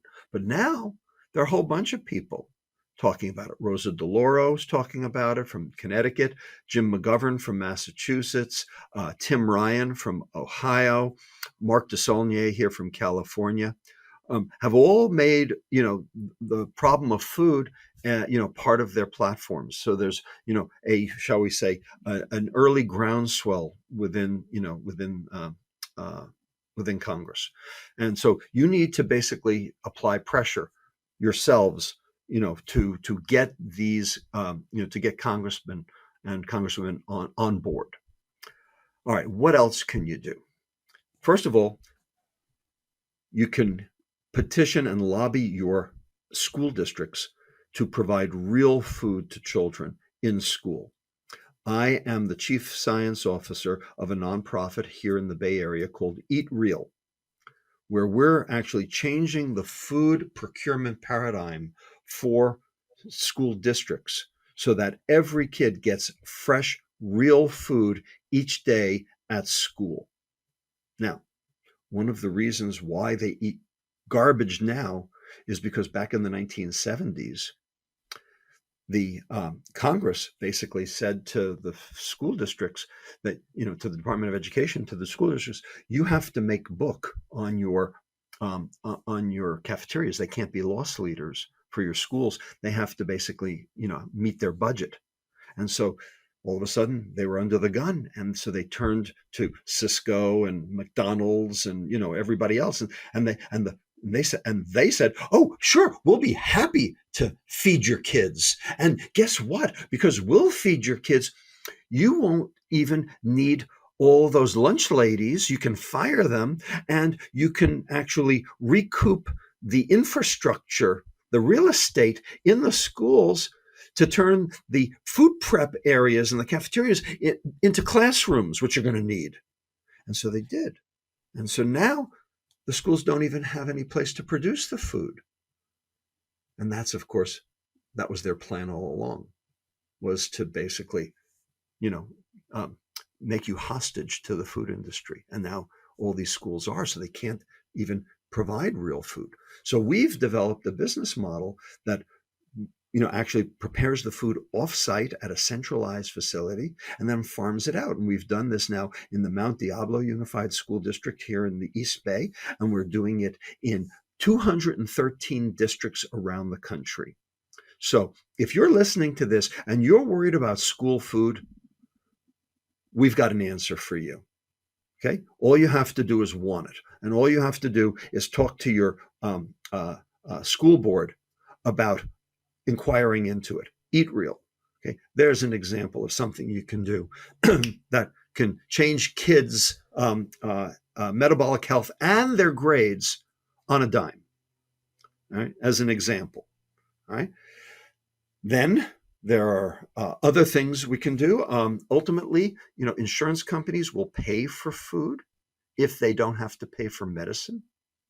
And so I am the chief science officer of a for-profit called Fugal, which connects 4 stakeholders: the patient, the doctor, the grocery store, and the insurance company, so that food that will be of benefit to the patient will be covered by the insurance company, whereas food that will not be of benefit to the patient will have to pay for, in which case they're nudged into doing the right thing because they're worried about the money. So there are ways to do this. There are technological patches. There are, general cultural fixes. Okay. The point is they're out there. They're all in Metabolical. And, I ask people to, open your minds to the concept that food is not food, or sometimes it's not food. Real food is food, and processed food is not. And if you understand that, then you can do a lot. The question is, what causes those 8? And the answer is bad food. Bad food causes all 8. And by the way, obesogens cause all 8. These chemicals in our environment cause all 8. What about exercise? Does exercise remediate any of those 8? Can you outrun a bad diet by mitigating these 8 phenomena? And the answer is exercise will fix 4 of them. So, is exercise good? Oh, absolutely. Exercise is great. And the fact that you're doing it is terrific. And the fact that Michael Phelps, burns 6,000 calories a day doing it, I'm all for it. And I exercise too, not as much as you. I'm also a little older. Okay. But the fact is, you can only mitigate 4 of them. Which 4 can you mitigate? You can mitigate mitochondrial dysfunction. That's good. You can mitigate insulin resistance. That's good. You can mitigate inflammation. That's good. And you can mitigate autophagy, and that's great. Okay, those are all good things to mitigate. So by all means, keep exercising, people. I'm for it. I've never said word one against exercise, but it's only the second best thing you can do for yourself. The first best thing is fix your diet, because then you can fix all 8 at once. Can you give us a reminder of the 4 that exercise Doesn't you're fix. saying doesn't fix? Sure. Glycation, oxidative stress. Actually, exercise makes oxidative stress worse. Membrane instability. It's a temporary insult that increases oxidative stress. Exactly. But it has sort of like a hormetic type response in the body. It's not that you're saying that it's bad. It's just that it temporarily would increase oxidation. It depends on whether or not you have the capacity to quench the reactive oxygen species. So if you eat well and you bring enough antioxidants on board, then you can mitigate the negative effects of oxidative stress generated by exercise. Good for you. But if you eat shit, and you can bleep that out. if you eat crap, can we keep it? Up to you. Your choice, Dhru. If you eat badly and you're not bringing enough antioxidants on board, and so those reactive oxygen species are not quenched at the level of the mitochondria, then where do they go? Those reactive oxygen species go to the endoplasmic reticulum, which is right next door to the mitochondria, and they will engage in the process known as the unfolded protein response, the UPR, or also known as endoplasmic reticulum stress, ER stress, same thing, unfolded protein response, ER stress. And what that means is that proteins that normally need to fold will now misfold. And when they misfold, they don't work. And when they don't work, guess what? You have cellular dysfunction. And ultimately, you can have cell death. That's what happens with insulin. That's what happens in the beta cell, is you end up with oxidative stress that affects the ability of the insulin molecule to fold. So you end up with misfolding of the insulin. It doesn't work. And so that's why the insulin levels go down. And that's type 2 diabetes, is reactive oxygen species in the beta cell keeping the insulin molecule from being able to be folded properly. The good news is, if you fix that, your insulin will come back. And that's why so many people are now able to reverse their type 2 diabetes by altering their diet. So just going back to the diet and exercise example that you had there, just to make sure there's not any confusion, what you're saying is that even if somebody had some regular activity in their life, but was still consuming their calories primarily from ultra-processed foods, they would be in a situation where exercise is not making much of a difference for them at all. Exactly right. Right? It's not that you're saying that it's harming them. It's just not going to make much of a difference if the bulk of your calories, and again, if you're eating ultra-processed foods, chances are your calories are already up anyway, whether somebody prescribes or doesn't prescribe to the calories in, calories out model. We just know that people who are eating ultra-processed foods, their calories are way up. So then a moderate level of exercise, you may actually feel like it's not making a difference for you because it actually may not be making a difference to their body. Exactly. That's what I'm hearing from you. That is exactly right. So the best thing that somebody could do is, again, get off of ultra-processed foods, still keep their activity up and maybe even increase it depending. Sure. And moving towards a whole foods diet. Absolutely. Okay. And the reason is because you need the other things in food aside from the macronutrients. Right. You need the micronutrients. You need the flavonols. You need the polyphenols. You need the biotin. You need all the other stuff that's necessary to let those reactions, those metabolic reactions in the body go and go efficiently. And you especially need them for your mitochondria. Mm-hmm. So you mentioned glycation.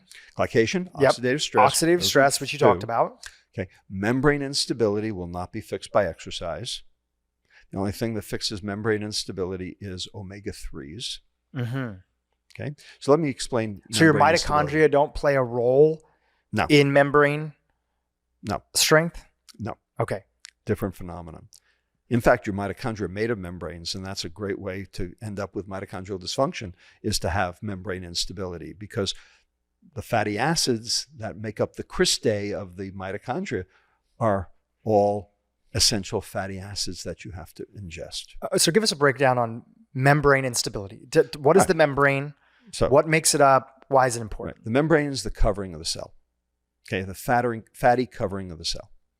Here's the way to think about membrane instability. take a balloon, blow it up. Try to put a knot in it. Try to poke a hole in it with your finger. Bounces right back. Okay. Try to take a pin and pop it. Now it'll pop. Okay. Take a new balloon. Blow it up the same way. Put a knot in it. Put that balloon in the corner of your bedroom for 3 weeks. It will slowly but surely deflate. Now take the knot apart. Take the balloon, the spent balloon, and re-blow it up to the same level you did before. Put the knot back in. Now try to poke a hole with your finger. Now it'll pop. It wouldn't pop the first time, but it'll pop the second time. How come? Because the membrane changed. Because of the pressure altered the membrane constitution, okay, and rendered it more fragile. Well, this happens to all of our cells, and especially our neurons. So you have to replenish the membrane covering, the fats within the membrane so that they can withstand the pressures of everyday existence. And what does that? Omega-3s. They contribute to neuronal structure. They contribute to membrane structure. In particular, the omega-3 called DHA, docosahexaenoic acid. Now, you need the other omega-3 also, EPA, which is eicosapentaenoic acid. You need that for neurotransmission. So you need both. Point is, where do you get those? Marine life. Now, why do you get them from marine life? Can't you get them from vegetables? No, you can't. There is an omega-3 in vegetables. It's called ALA, alpha-linolenic acid. And ALA is good. I'm not against ALA. ALA is a good thing. ALA is anti-inflammatory. ALA has been shown to help protect against heart disease. That's a good thing. And vegans like ALA. And I'm all for ALA. The question is, does ALA get turned into the other two? Does ALA get turned into EPA or DHA? And the answer is almost not at all. Very poor conversion. Very poor conversion. Extremely poor conversion. So basically, if you are on a vegan diet, you need your EPA and DHA too. You need to supplement those. And the question is, where are you getting them from? So if you're taking fish oil, okay, but a lot of vegans won't take fish oil because they're vegan. So this is an issue. This is something they need to know about. Yeah. And what do you think about like algae oil and these things that are out there? So algal oil is DHA. And, it's not the fish that make the omega-3s. The fish eat the omega-3s. The algae make the omega-3s. The fish eat the algae. We eat the fish. So we get our omega-3s third hand. Now, just so happens that algal oil is high in DHA, but relatively low in EPA. And you know how I know that? And you know how you know that? Because algal oil does not smell like fish. Algal oil basically smells like olive oil. But EPA, eicosapentaenoic acid, that's where the fishy smell comes in. Yeah. And it's really hard to get algal oil into a recipe. It's really hard to get EPA into a recipe other than eating fish. Just a little personal testimonial I've shared on the podcast before, but I grew up vegetarian, was vegan for many years. Okay. Started to notice for the first time in university, I was feeling like I had the blues. I wasn't clinically depressed. Really? There was a lot of stuff that was going on in my life. Okay.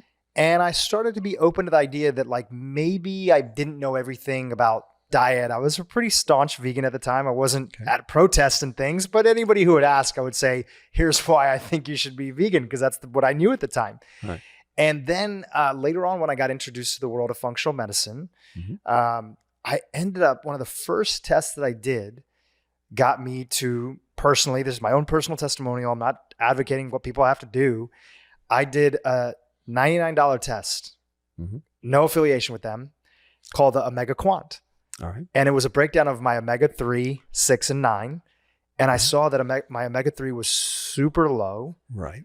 And it was the thing that got me to start including fish in my diet. And I immediately, within a matter of months, started to feel like my brain was turning on.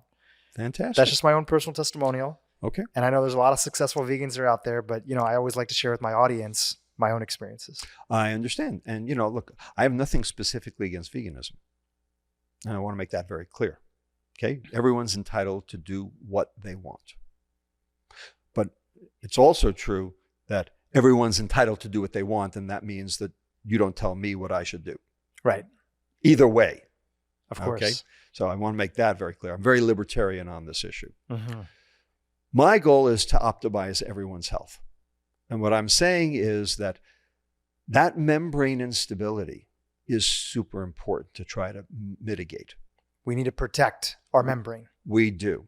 And omega-3s have been, scientifically and empirically shown to mitigate that membrane damage, especially from insulin resistance, especially. And it's also been shown to mitigate depression and several other psychiatric diseases. So this begs the question that a lot of people ask about and there's debates upon, and it kind of comes up in the world of nutrition on a cyclical basis, and that's idea that if omega-3s are protective, should people be worried about a large amount of omega-6 in the diet from seed and vegetable oils when it comes to these membranes? Absolutely. So omega-6s are pro-inflammatory. Omega-6s are the precursor. Linoleic acid is the precursor to arachidonic acid. Arachidonic acid is the precursor to thromboxanes, leukotrienes, prostaglandins, all three pro-inflammatory. These are basically how your body clears infection. And can I just ask you one question on that? This is where I think a little bit of the debate that comes up is that you have people like Dariush Mozaffarian from Tufts University, who's a good friend, who will come out there and, he got a lot of criticism with Tufts' involvement on the food compass approach. Yep. And all the headlines that were out there, is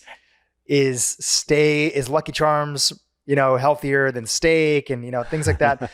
But he would say, look at all the large observational trials that are out there that not only is omega-6 not inflammatory, but it seems to reduce inflammation when we look at these big epidemiological studies. And to that, what would you say to that? Especially because you know him and you know his background. Right. Why is it one person who completely feels one way about it and another person feels a completely other way about it? I think it has to do with the ratio.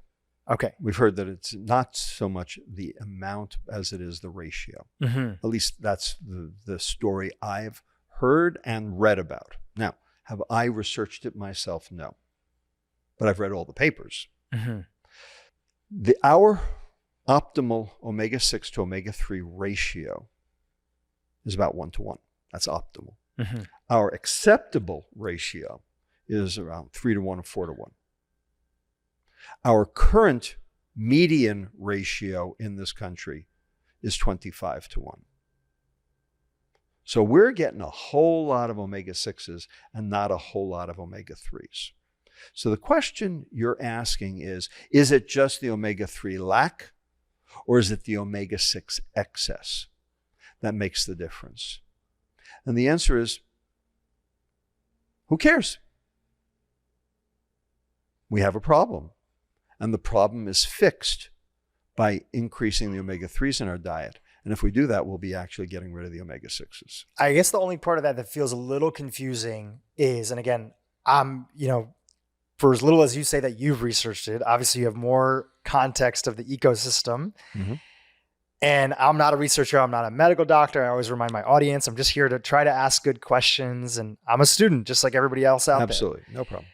Is when they're referencing these large epidemiological trials, right?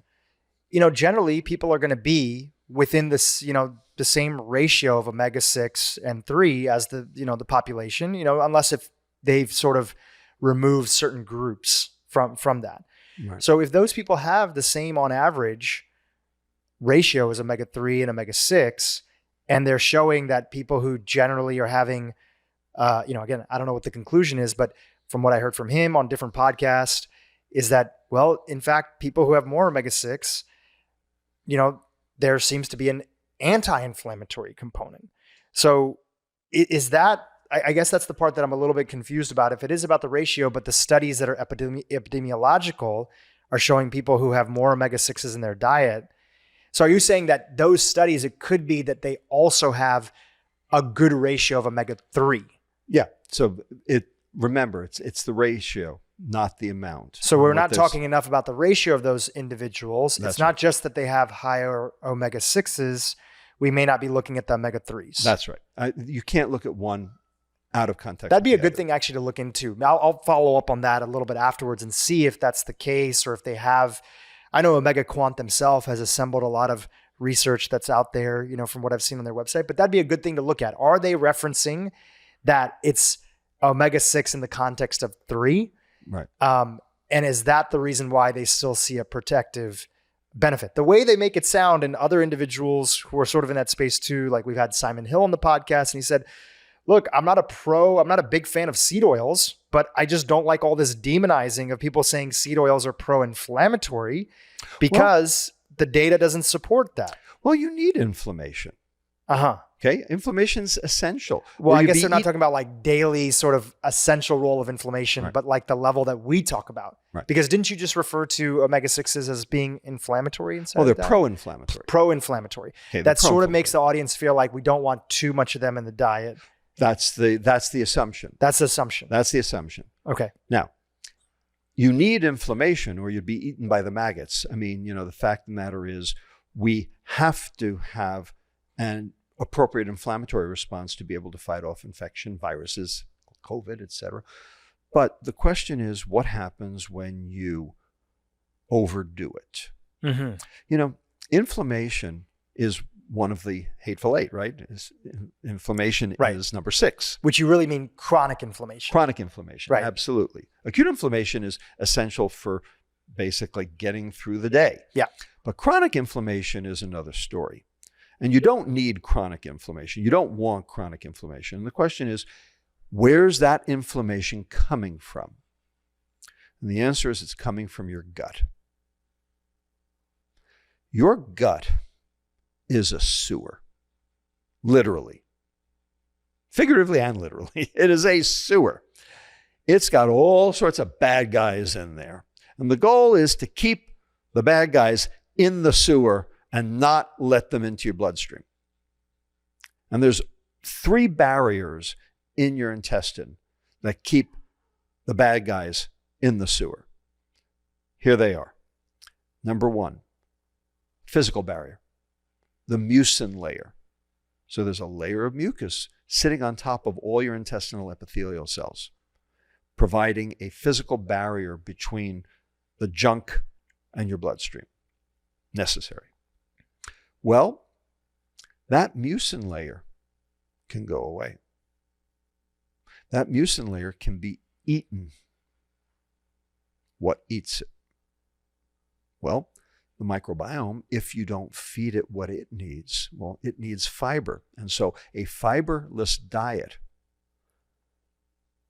deprives those bacteria of the food they need because they were eating the fiber. You've now starved them. And so what will they do? They will eat the mucin layer right off your intestinal epithelial cells, denuding them, and you lose one of your 3 barriers. What else eats your mucin layer? Emulsifiers. Emulsifiers are, by definition, detergents. They hold fat and water together. That's why you put Tide in your clothes washer to lift the stain out, because it will hold the fat in the stain and the water in the water together, and so you can lift the stain out. It's got one side that's hydrophobic and one side that's hydrophilic. And they form these little things called micelles in your intestine. Okay, that's how you basically absorb fats, is through these, by basically mixing fat and water together, an emulsion, an emulsifier. And they're commonly used in foods, even natural products like carrageenan. That would be one? These are things that are found in processed foods mostly. Yes, of course, there are some foods that have them in them, like seaweed has carrageenan in them. Right, but we're talking about added emulsifiers for shelf stability. Exactly, to hold fat and water together on the shelf. So polysorbate 80, carboxymethylcellulose, carrageenan. You know where carrageenan is most commonly found? Almond milk, I think. Ice cream. Ice cream. Ice cream. Okay, you got to hold fat and water together in ice cream, don't you? All right. Yeah. And do you know who introduced carrageenan to ice cream? I don't. Margaret Thatcher. Oh, interesting. Tell me. She was an ice cream chemist before she was an MP. Wow. Yeah, she really was the Iron Lady. Bottom line, emulsifiers have been shown to eat that mucin layer also. This is work from Elanov's group at Weizmann Institute in Rehovot. And they're not like live bacteria. It's just that they degrade that layer. Right. Right? Well, but now you've lost a barrier. Now you've lost the barrier. So, second barrier, the biochemical barrier, a protein that links the intestinal epithelial cells together called tight junctions, the most famous of which is zonulins, which are the things that go bad in celiac disease. That's what the gluten is targeting and causing those to drop out. And that's why you end up with leaky gut in celiac disease. So these tight junctions basically form a biochemical barrier between cells to prevent the transfer of bad guys, lipopolysaccharides, cytokines, whole bacteria, so that they don't end up in your bloodstream. And you can measure them in the bloodstream in celiac, and you can measure them in the bloodstream after ultra-processed food. Not okay. So you need your tight junctions to be working. Well, what causes those tight junctions not to work? Is antibiotics one of them? Well, antibiotics will change the microbiome, and the microbiome will then sometimes eat the mucin layer and will sometimes, generate its own toxins, which can cause problems. Okay, got it. But yeah, no, so there's something else that nitrates tight junctions. Fructose. Fructose nitrates tight junctions, and fructose increases the risk for leaky gut. And then finally, the third barrier, the immunologic barrier. So there's more immune cells in your intestine than anywhere in the body. And that makes sense because after all, your intestine's a sewer. So there are all sorts of cells in the Peyer's patches inside your intestine, in your small intestine. And they are filled with cells called Th17 cells. And they make a cytokine called IL-17, interleukin 17. It's been shown that if you eat a whole foods diet, your IL-17 cells are great, and your Th17 cells are great, and your IL-17 is like it's supposed to be. If you eat a ketogenic diet, your Th17 cells are fine, and your IL-17 is fine, and your barrier is competent. And if you eat fat and sugar together, those Th17 cells are depleted, the IL-17 goes down, and fat in the fat sugar diet starts making its way across the brush border into your bloodstream and generates inflammation. So, bottom line, it's not just the emulsifiers, it's not just the fructose, it's the whole sort of 9 yards. It's what you're eating. But in every single case, ultra-processed food is the bad guy. And people need to understand that ultra-processed food ultimately is not food. Just because they say it's ultra-processed food and they use the word food doesn't actually make it food. So what is the definition of food, Dhru? Right out of the dictionary. What's the definition of food? Yeah, we talked about it a little bit last time. Honestly, I forgot the exact definition, but yeah, Tell our audience. Substrate that contributes either to growth or burning of an organism. That is the definition of food. It's a great definition. Substrate that contributes to either growth or burning of an organism. So if anything that you put in your mouth contributes to either one, growth or burning, food. Okay. Let's look at ultra-processed food. Does ultra-processed food contribute to burning? In order to do so, you have to increase mitochondrial function. Does it contribute to burning? Yeah. Which is connected to, does it lead to energy expenditure to process it? Yep. So in the case of like Michael Phelps, who's still eating a lot of ultra-processed foods, it would be contributing to burning, would it not? Well, his exercise contributed to burning, and his resting energy expenditure was higher. But like we talked about before, body temperature's gone down 1.5 degrees Fahrenheit over the entire United States over the last 150 years. Where'd that come from? Air conditioning? Really? This is mitochondrial dysfunction. Are mitochondria not operating as efficiently, so they're not burning as much? Exactly right.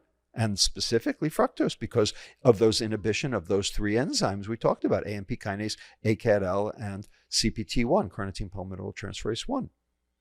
So fructose is a primary component of ultra-processed food. 67% of the sugar in our diet is in ultra-processed foods. How about growth? Does ultra-processed food contribute to growth? It actually inhibits growth. So my colleague, Dr. Efrat Monsenigo Ornan at Hebrew University, Jerusalem, head of the Department of Nutrition there, actually showed that it inhibits cortical growth, it inhibits trabecular growth, it inhibits all sorts of bone growth. It hollows out the bones in your femur, and it also hijacks growth, like, for instance, cancer, like the Warburg effect. So if a substrate does not contribute to growth and does not contribute to burning, is it a food? And, you know, we talked about this a little bit last time, and here's the part that I'm not saying that I'm confused on this, but that the part that I see, right? Sometimes I turn on the TV just to kind of see what kind of craziness is going on in the world, right? Yep. And there's a lot. Yep. And every so often I'll end up on a show, and there's some extreme ones on like TLC and other stuff of people who literally do not eat one vegetable, like individuals who are in their like 20s, 30s, 40s, 50s. Yep. And all they do is, you know, they make an entire show out of these folks. I wish I remember what the show is, but I'm sure you've seen it, right? All they eat is, you know, fast food hamburgers. I stay off of TLC. Okay. So, but just, I'm letting you know that this exists. Okay. It's, think of me as like, you know, a modern day archaeologist kind of looking and surveying the landscape. It gives me good podcast material. Okay. And honestly, I'm looking at it and okay, this person is quite severely overweight and obese. Right. And yet I'm still so surprised because these individuals are on TV saying like, I only eat soda, French fries, and I eat a burger, but I literally take the lettuce and the tomato off. And yes, they're not healthy, but they're, you know, still alive and they're quite large. I'm amazed by how resilient the human body is that I would have thought this person would have keeled over in their teens if they eat that way. Well, indeed. But the point is that we are decreasing our lifespan. We have definitely decreased our health span, but we're decreasing our lifespan now. For the last 5 years in a row, mean age of death in the United States has continued to go down. And that is not true of the rest of the world. The rest of the world continues to go up. And if you look at, say, Japan as sort of the epitome, because they have the oldest people, their mean age of death in Japan is 86 years. The mean age of death in the United States is 77.5 years. So that is almost 8-year longevity tax that we pay because of our crappy food. Who really pays the true cost of food? And one of the challenges today is because ultra-processed food has so much sugar that's added to it, in particular fructose, but also glucose can be a problem too. We are now making people fat, visceral fat, subcutaneous fat, but starting off with this liver fat. Right. And then the taxpayer, in the case of some of the sickest in America and the uninsured, and then around the world where people have global access to universal health care in most countries, that the true cost of all this ultra-processed sugary food is being paid by the public and the tax citizens. And we have to change the incentives if we're going to understand the true cost. And now the food doesn't look that expensive relatively for its impact that it has on sickness. People need to understand that 62% of all healthcare dollars are paid by the federal government. In Medicare, Medicaid? All. All. 62% of healthcare dollars are paid by the federal government. Mm-hmm. So when you get sick, that affects me. There's externalities to everything. Yeah. People in America have this notion of personal responsibility. Hey, it's my life. It's my choice. If you're fat, it's your fault. It's your own damn fault. And if I want to get fat, that's up to me. That's what people are saying. That's what people say. Yeah. The question is that true? The concept of personal responsibility. Where did you first hear of that? Was it in the Declaration of Independence? Was it in the Constitution? Was it in any state legislature constitution? Was it in the Magna Carta? You know, like, who came up with the notion of personal responsibility? Yeah, I can't even remember. The tobacco industry. The tobacco industry. Because they were getting killed on the science. And they had to invent another reason for you to smoke. So, if you actually look for the term personal responsibility, 1950 was the very first paper that equated cigarette smoking with lung cancer. The Dahl paper, Richard Dahl.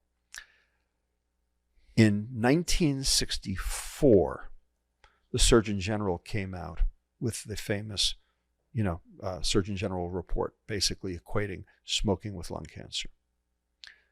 Was there any mention of personal responsibility between 1950 and 1964? None. In fact, the tobacco industry was silent on this whole issue till 1964. And then in 1964, they started putting out their own public relations missives in op-eds and ads, etc. And the thing that they said, 3 words that they basically used as their mantra for trying to deal with the problem: assumption of risk. And so assumption of risk, in other words, if you smoke, you're assuming the risk. Okay? And that carried them from 1966 all the way up into 1978. And 1978 was the first time that you ever saw the term personal responsibility anywhere. Didn't exist until 1978. But it was the tobacco industry basically changing their tactic. And the reason they were changing their tactic was because the class action lawsuits were now coming fast and furious. Up to that point, they were all individual lawsuits, and they were able to bat all of them away. 845 separate actions against the tobacco industry, and only 2 of them made it out of Superior Court, and both of those were knocked out on appeal at the appellate level. Okay, so the tobacco industry was batting 1,000, and then the class actions started, and all of a sudden they pivoted again from assumption of risk to personal responsibility. And somehow personal responsibility glommed on to the entire American ethos. Yeah, personal responsibility. Yeah, it's your own damn fault. This was never part of America until the tobacco industry gave it to us. Well, guess what? The sugar industry adopted it too after that. And so now personal responsibility for obesity, personal responsibility for, what you basically put on your plate. Okay, it's all your own damn fault. Doesn't work. Doesn't work. And it never would work. And the reason is because of the externalities. Because what you consume affects me. Because healthcare is going to hell in a handbasket. Because we will not have healthcare when you'll need it. Because it will be gone.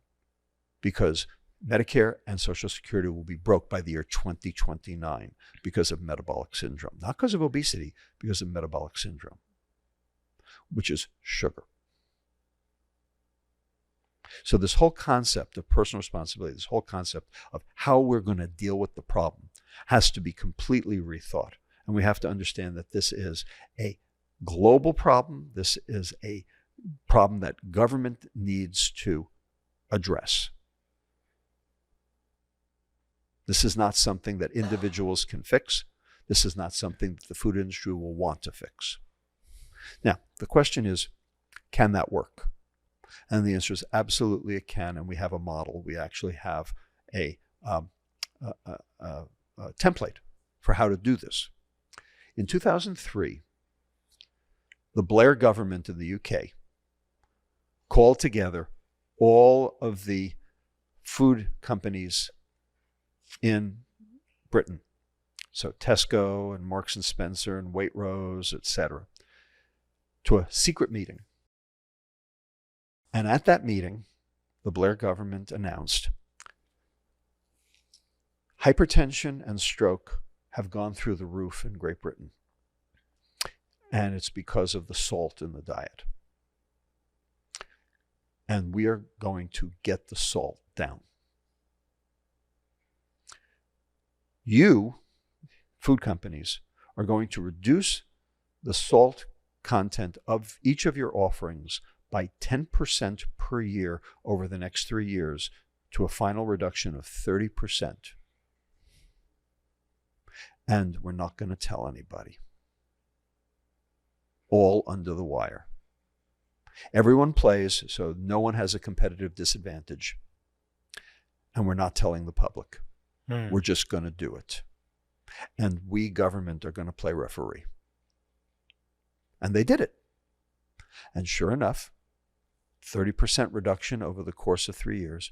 And in 2011, a paper came out in BMJ showing a 40% reduction in hypertension and stroke in Great Britain due to this dietary manipulation that no one knew about. That's a beautiful and benevolent example. Do you ever worry, especially as somebody like you who was saying earlier, you have certain libertarian views on certain subjects? Certain. Do you ever worry that power, when also given to a government and it not being transparent and the public not playing a part in it, that all of a sudden there's other things that the government is now starting to add to either the food system or mandates that they're starting to make, because the government doesn't have a great track record of understanding the science when it comes to areas that are hotly debated. And I think that is one general sort of thing that people, especially that probably listen to this podcast, are like, yikes, that sounds like a good example. But then what happens when the wrong actors have power? Is there ever a concern around that? I'm always concerned when the wrong actors have power. Because you give it to one, you can't necessarily take it away from another. I understand that. I'm always concerned when the wrong actors have power. The question is, who has power now? The wrong actors, the food industry.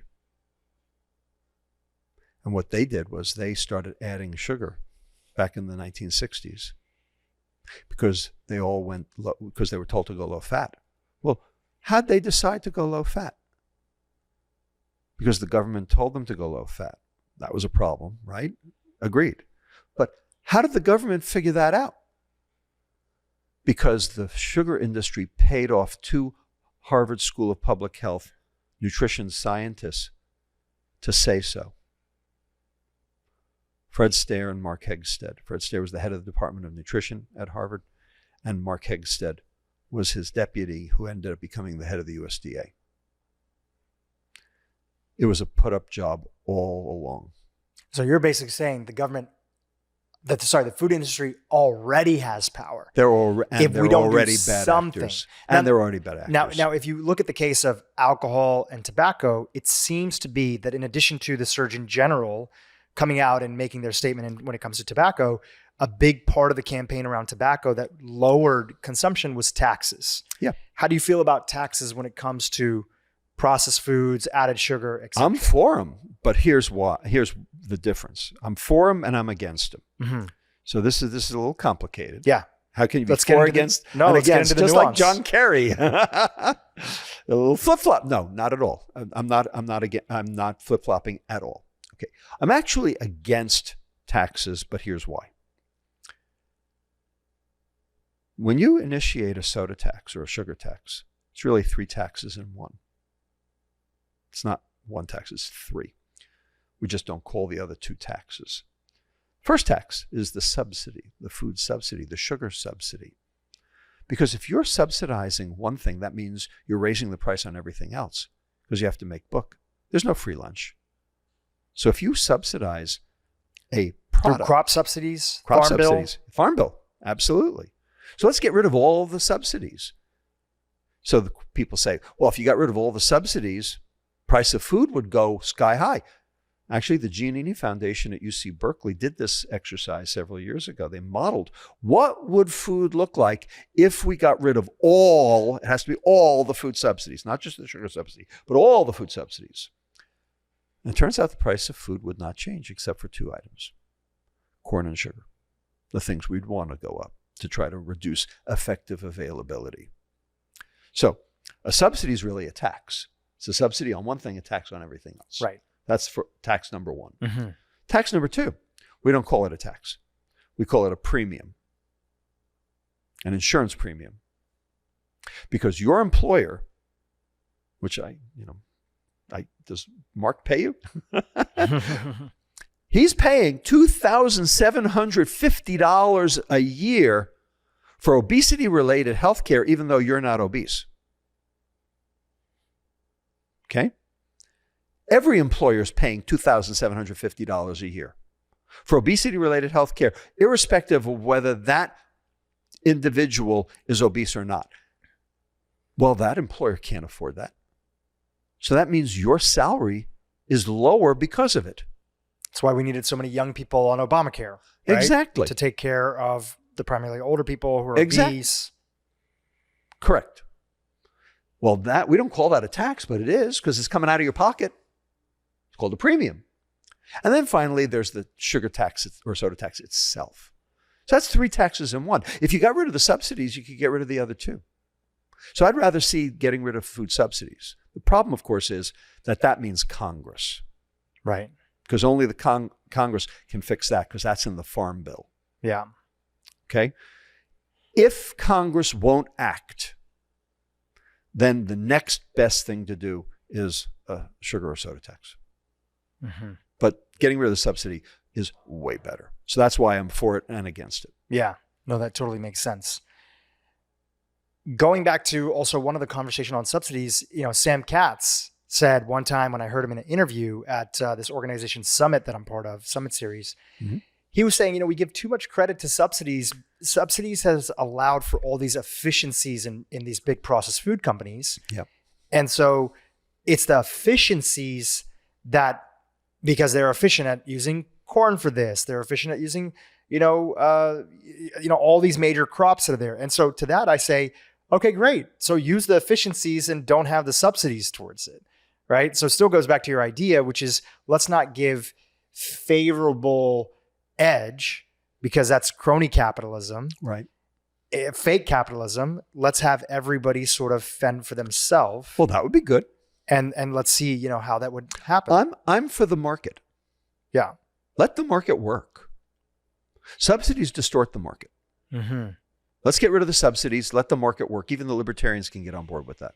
So what is your hope now, zooming out and after you publish the paper and also this Kuwaiti company? Yep. If you could provide us any insight, because they're dealing with the realistic aspects of market share, a consumer base that has been addicted. And like you said at the beginning of this podcast, what happens when you go 30 days without sugar? The first 7 days are hell. And imagine that on a population level where people are getting that reduction. Well, even though you're not going to zero. They're not going to zero. We're not getting rid of sugar. That's part of the genius of this. Is there a phasing in that they're trying out? Yes. And they're not telling the public. Will there be an increased price that people will have to pay potentially? No. And so is that the company eating the price, or is it they figured it out? For the moment, they're eating the price. Do you have a general sense of how much more it costs? No, I don't. Not yet. They've re-engineered 10% of their portfolio, 18 items. Got it. And 3 of them are on the market in Kuwait today. So extrapolating this now to something I brought up to you earlier, and just a heads up, we probably about 15 minutes to 6, and I know you have a time constraint. When you look at what Michelle Obama is trying to do, and I believe that she's coming from, regardless of people, I've had Callie Means on this podcast before, right? And he has a lot of very strong opinions, and he gets me fired up. Callie's absolutely right. Right? I love Callie. He is wonderful, and he worked in the He knows system. the behind the scenes. He sees the system. He knows the food industry will use racism and any other tool that's available to push this whole personal responsibility angle. And I watched it. So he would say on Twitter that there's no healthy amount of added sugar. And I'm trying to hold that sort of understanding of things with this other side, which is, Dr. Robert Lustig, who says that I'm not a purist, I'm a realist. And so I understand that people are going to still be addicted to sugar. And so in the case of Michelle Obama, and I don't know the total carbohydrate amount, I can pull it up here in a second, but I think it's like 10% added sugar that's inside of that, right? Yeah. And so give us your nuanced thoughts on something like that approach with her new drink company. I think you said it's called Plessy. Plessy. I am not for it. You're not for it? I am not for it. No. Even though you feel that people have to make changes in strides? I think that it's a interesting concept, but a lousy execution. I don't see how this is going to actually change the dynamic, and I don't see how it's going to change the disease burden of children and or the rest of America. Mm-hmm. I don't see it. Even if their goal is to get people off of sweetened soft drinks, and I'm not saying I know the right answer. Well, right? They're not, because they're using artificial sweeteners, which have their own problems. Now, allulose might have problems, but no one's found them yet. So I'm betting that because of allulose's structure, because of its kinetics, because of its pharmacodynamics that we do know about, and because of the empiric studies that have been done, that is a better sweetener extender. Plessy's not using that. Plessy's using erythritol and other I think that they're using some stevia and monk fruit as part of it. Right. I don't know if I'm only looking at one nutritional label. Right. Just remember that you put something sweet on the tongue. Mm-hmm. Message goes tongue to brain, sugar's coming. Message goes brain to pancreas, sugar's coming, release the insulin. Mm-hmm. But then the sugar never comes because it was a diet sweetener. The pancreas still releases the insulin. We have the data to show that. And that's true for stevia and monk fruit too. Does not seem to be true for allulose. Mm-hmm. So I don't know whether or not this will be the right formulation. We need data, we need science to tell us. Thus far, I haven't seen it. Yeah. So I think it's a little bit ill-advised. And I just want to say for the record, I might have gotten the breakdown incorrect because I'm looking at their website and it says no added sugar. Right. It says no added sugar, 2 grams of fiber, real fruit juice. Again, we're just using this real fruit juice means fructose. Sugar. Yeah. And the total amount of carbohydrates is 9 grams, 2 grams of dietary fiber, and total sugars is 6 grams. Mm-hmm. I look at this and I would say that, again, I have no connection with them. I have no connection to the campaign and other things. I'm generally an independent when it comes to politics, socially leaning liberal, fiscally leaning, maybe probably conservative. And I have a lot of nuanced thoughts about a lot of things. Whatever happened to the social liberal fiscal conservatives? What happened to them? I don't know. That's me too. Yeah. So I would say, naturally, anybody who's a public figure like Michelle Obama is going to get a lot of criticism. And I generally think that they expected that. She has a lot of advisors. And at the end of the day, she probably has a bigger why that's driving her. And then let the chips fall where they may, and she can get a chance to see. But I see a lot of sort of, this is healthier than a lot of, I want to say this for just the record, this is healthier than a lot of acai bowls that I see people giving to kids. Yeah. It's healthier than a lot of green juices that have a ton of sugar that's added to them. People have green juice that has more, again, I don't want everybody drinking this Plezzy drink that's out there. I like the discussion, right? And I think our audience also likes the discussion too, because so much, once you get excited about changing your own health, once you get excited about significantly reducing sugar, you naturally think about how we can make a difference in society as well too, which is why a lot of people are thinking about this question. Unfortunately, Michelle Obama has a lousy track record in this. She started Let's Move in 2010. And if you go on YouTube right now, you can see the very first speech she gave to the Grocery Manufacturers Association, the GMA, in 2010. She was in a pink dress, sleeveless, of course. And she pointed her finger directly at them and said, "This is your problem, and you have to fix it. And you have to get the sugar out of kids' diets." She never said it again. Because she got so much criticism. From her own administration. From our own administration, but I also saw a lot of conservatives, again, not to make this a left and right. Because it's how about dare calories. you, nanny state, this is Michelle Obama, probably a lot of that sort of washed in sort of who does she think she is. And because it was calories and personal responsibility. Yeah. Okay. The point is, by 2012, Michelle Obama was only talking about exercise. Yeah. Let's Move became Let's Move. So I'm going to withhold judgment. Yeah. So we'll watch and we'll wait and see. But I appreciate you at least getting into the dialogue. Again, I'm watching just like everybody else and people are having a conversation. At the end of the day, a lot of people have said, change doesn't start in Congress, and you could probably add former administration to that as well. Right. It starts in the public. It starts with podcasts. It starts with people changing what media they're focused on, and they're tuning off the TV and they're turning on something else, and they're getting access to different information. Drew, why do you think I'm here? Which I super appreciate, right? Let's leave people with a couple action items before you depart. Okay. Eat real food. Eat real food. Eat real food. Food that came out of the ground, or animals that ate the food that came out of the ground. That's a great way to start. And if somebody was significantly cutting added sugar out of their diet, right? And they're pulling back from rolling the dice of what can happen when you have a lot of sugar in your diet, and they're getting away from ultra processed foods, and hopefully they're exercising as well too. Right. What would they typically see also on their blood work at, let's say, like 30 days and 90 days? The most important test that their doctor can draw on them, they're not drawing. It's a fasting insulin level. That's one of the top tests. That's literally one of the top tests. The top test. The top test. You're a levels advisor. I'm a levels advisor. I help them construct Labs 2.0.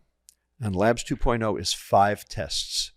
Fasting insulin, hemoglobin A1C, uric acid, serum triglycerides, and ApoB. And the reason is because all of them tell you about mitochondrial dysfunction.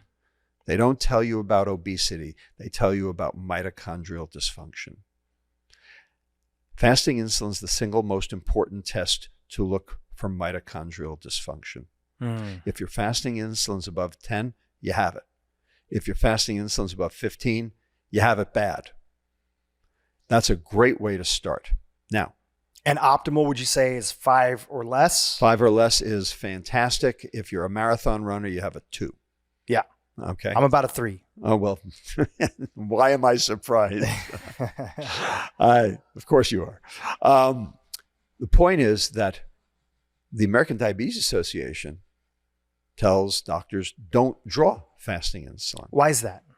2 reasons. First, fasting insulin levels are not standardized across platforms. So different assays give So you could different run at results. Quest and it could be different than running it at another company. Right. And the reason is because some assays pick up proinsulin in the insulin assay. Oh, I didn't know Proinsulin this. is a precursor to insulin. When your pancreas is stressed and it's trying to put out everything it can, it will put out proinsulin too. And proinsulin will be picked up in the insulin assay. So you're not actually measuring insulin. That's true. I don't disagree with that. Point is, it's high. That's what matters. And if it's high, you got a problem. Right. So draw it anyway. Draw it anyway. It's a cheap test.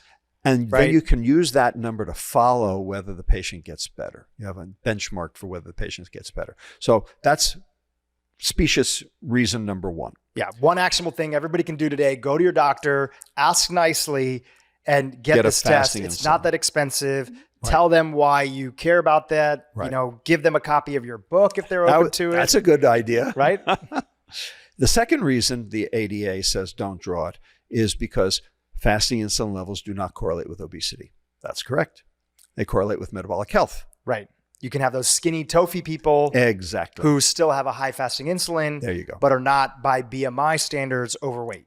So both reasons wrong. Get the fasting insulin. It almost feels like just an entire organization that's main goal is to drive a national awareness around fasting insulin would be a good idea. Hey, let's start it. Hey, I'm game. I'll put some money towards that. Let's go. Amazing. Eat real food. Eat real food, get a fasting insulin, okay, and exercise and sleep. Yeah. I mean, sleep's a big problem in this country, It's huge. okay? And it's not just because you're fat. Yeah. It's because of the thing in your pocket. Too much screen time, phone Too much distraction. screen time. Yep. Yeah. Take your sleep seriously. Yeah, take your sleep seriously. Take your sleep as seriously as you do your diet. Hey, YouTube, if you enjoyed what you just saw, keep watching for more great content on how to improve your brain and your life. You put it all together and you have this problem. The problem is we clearly understand how cancer arises. We clearly understand how to manage it. But the ideological dogma says, no, that's not right. Why?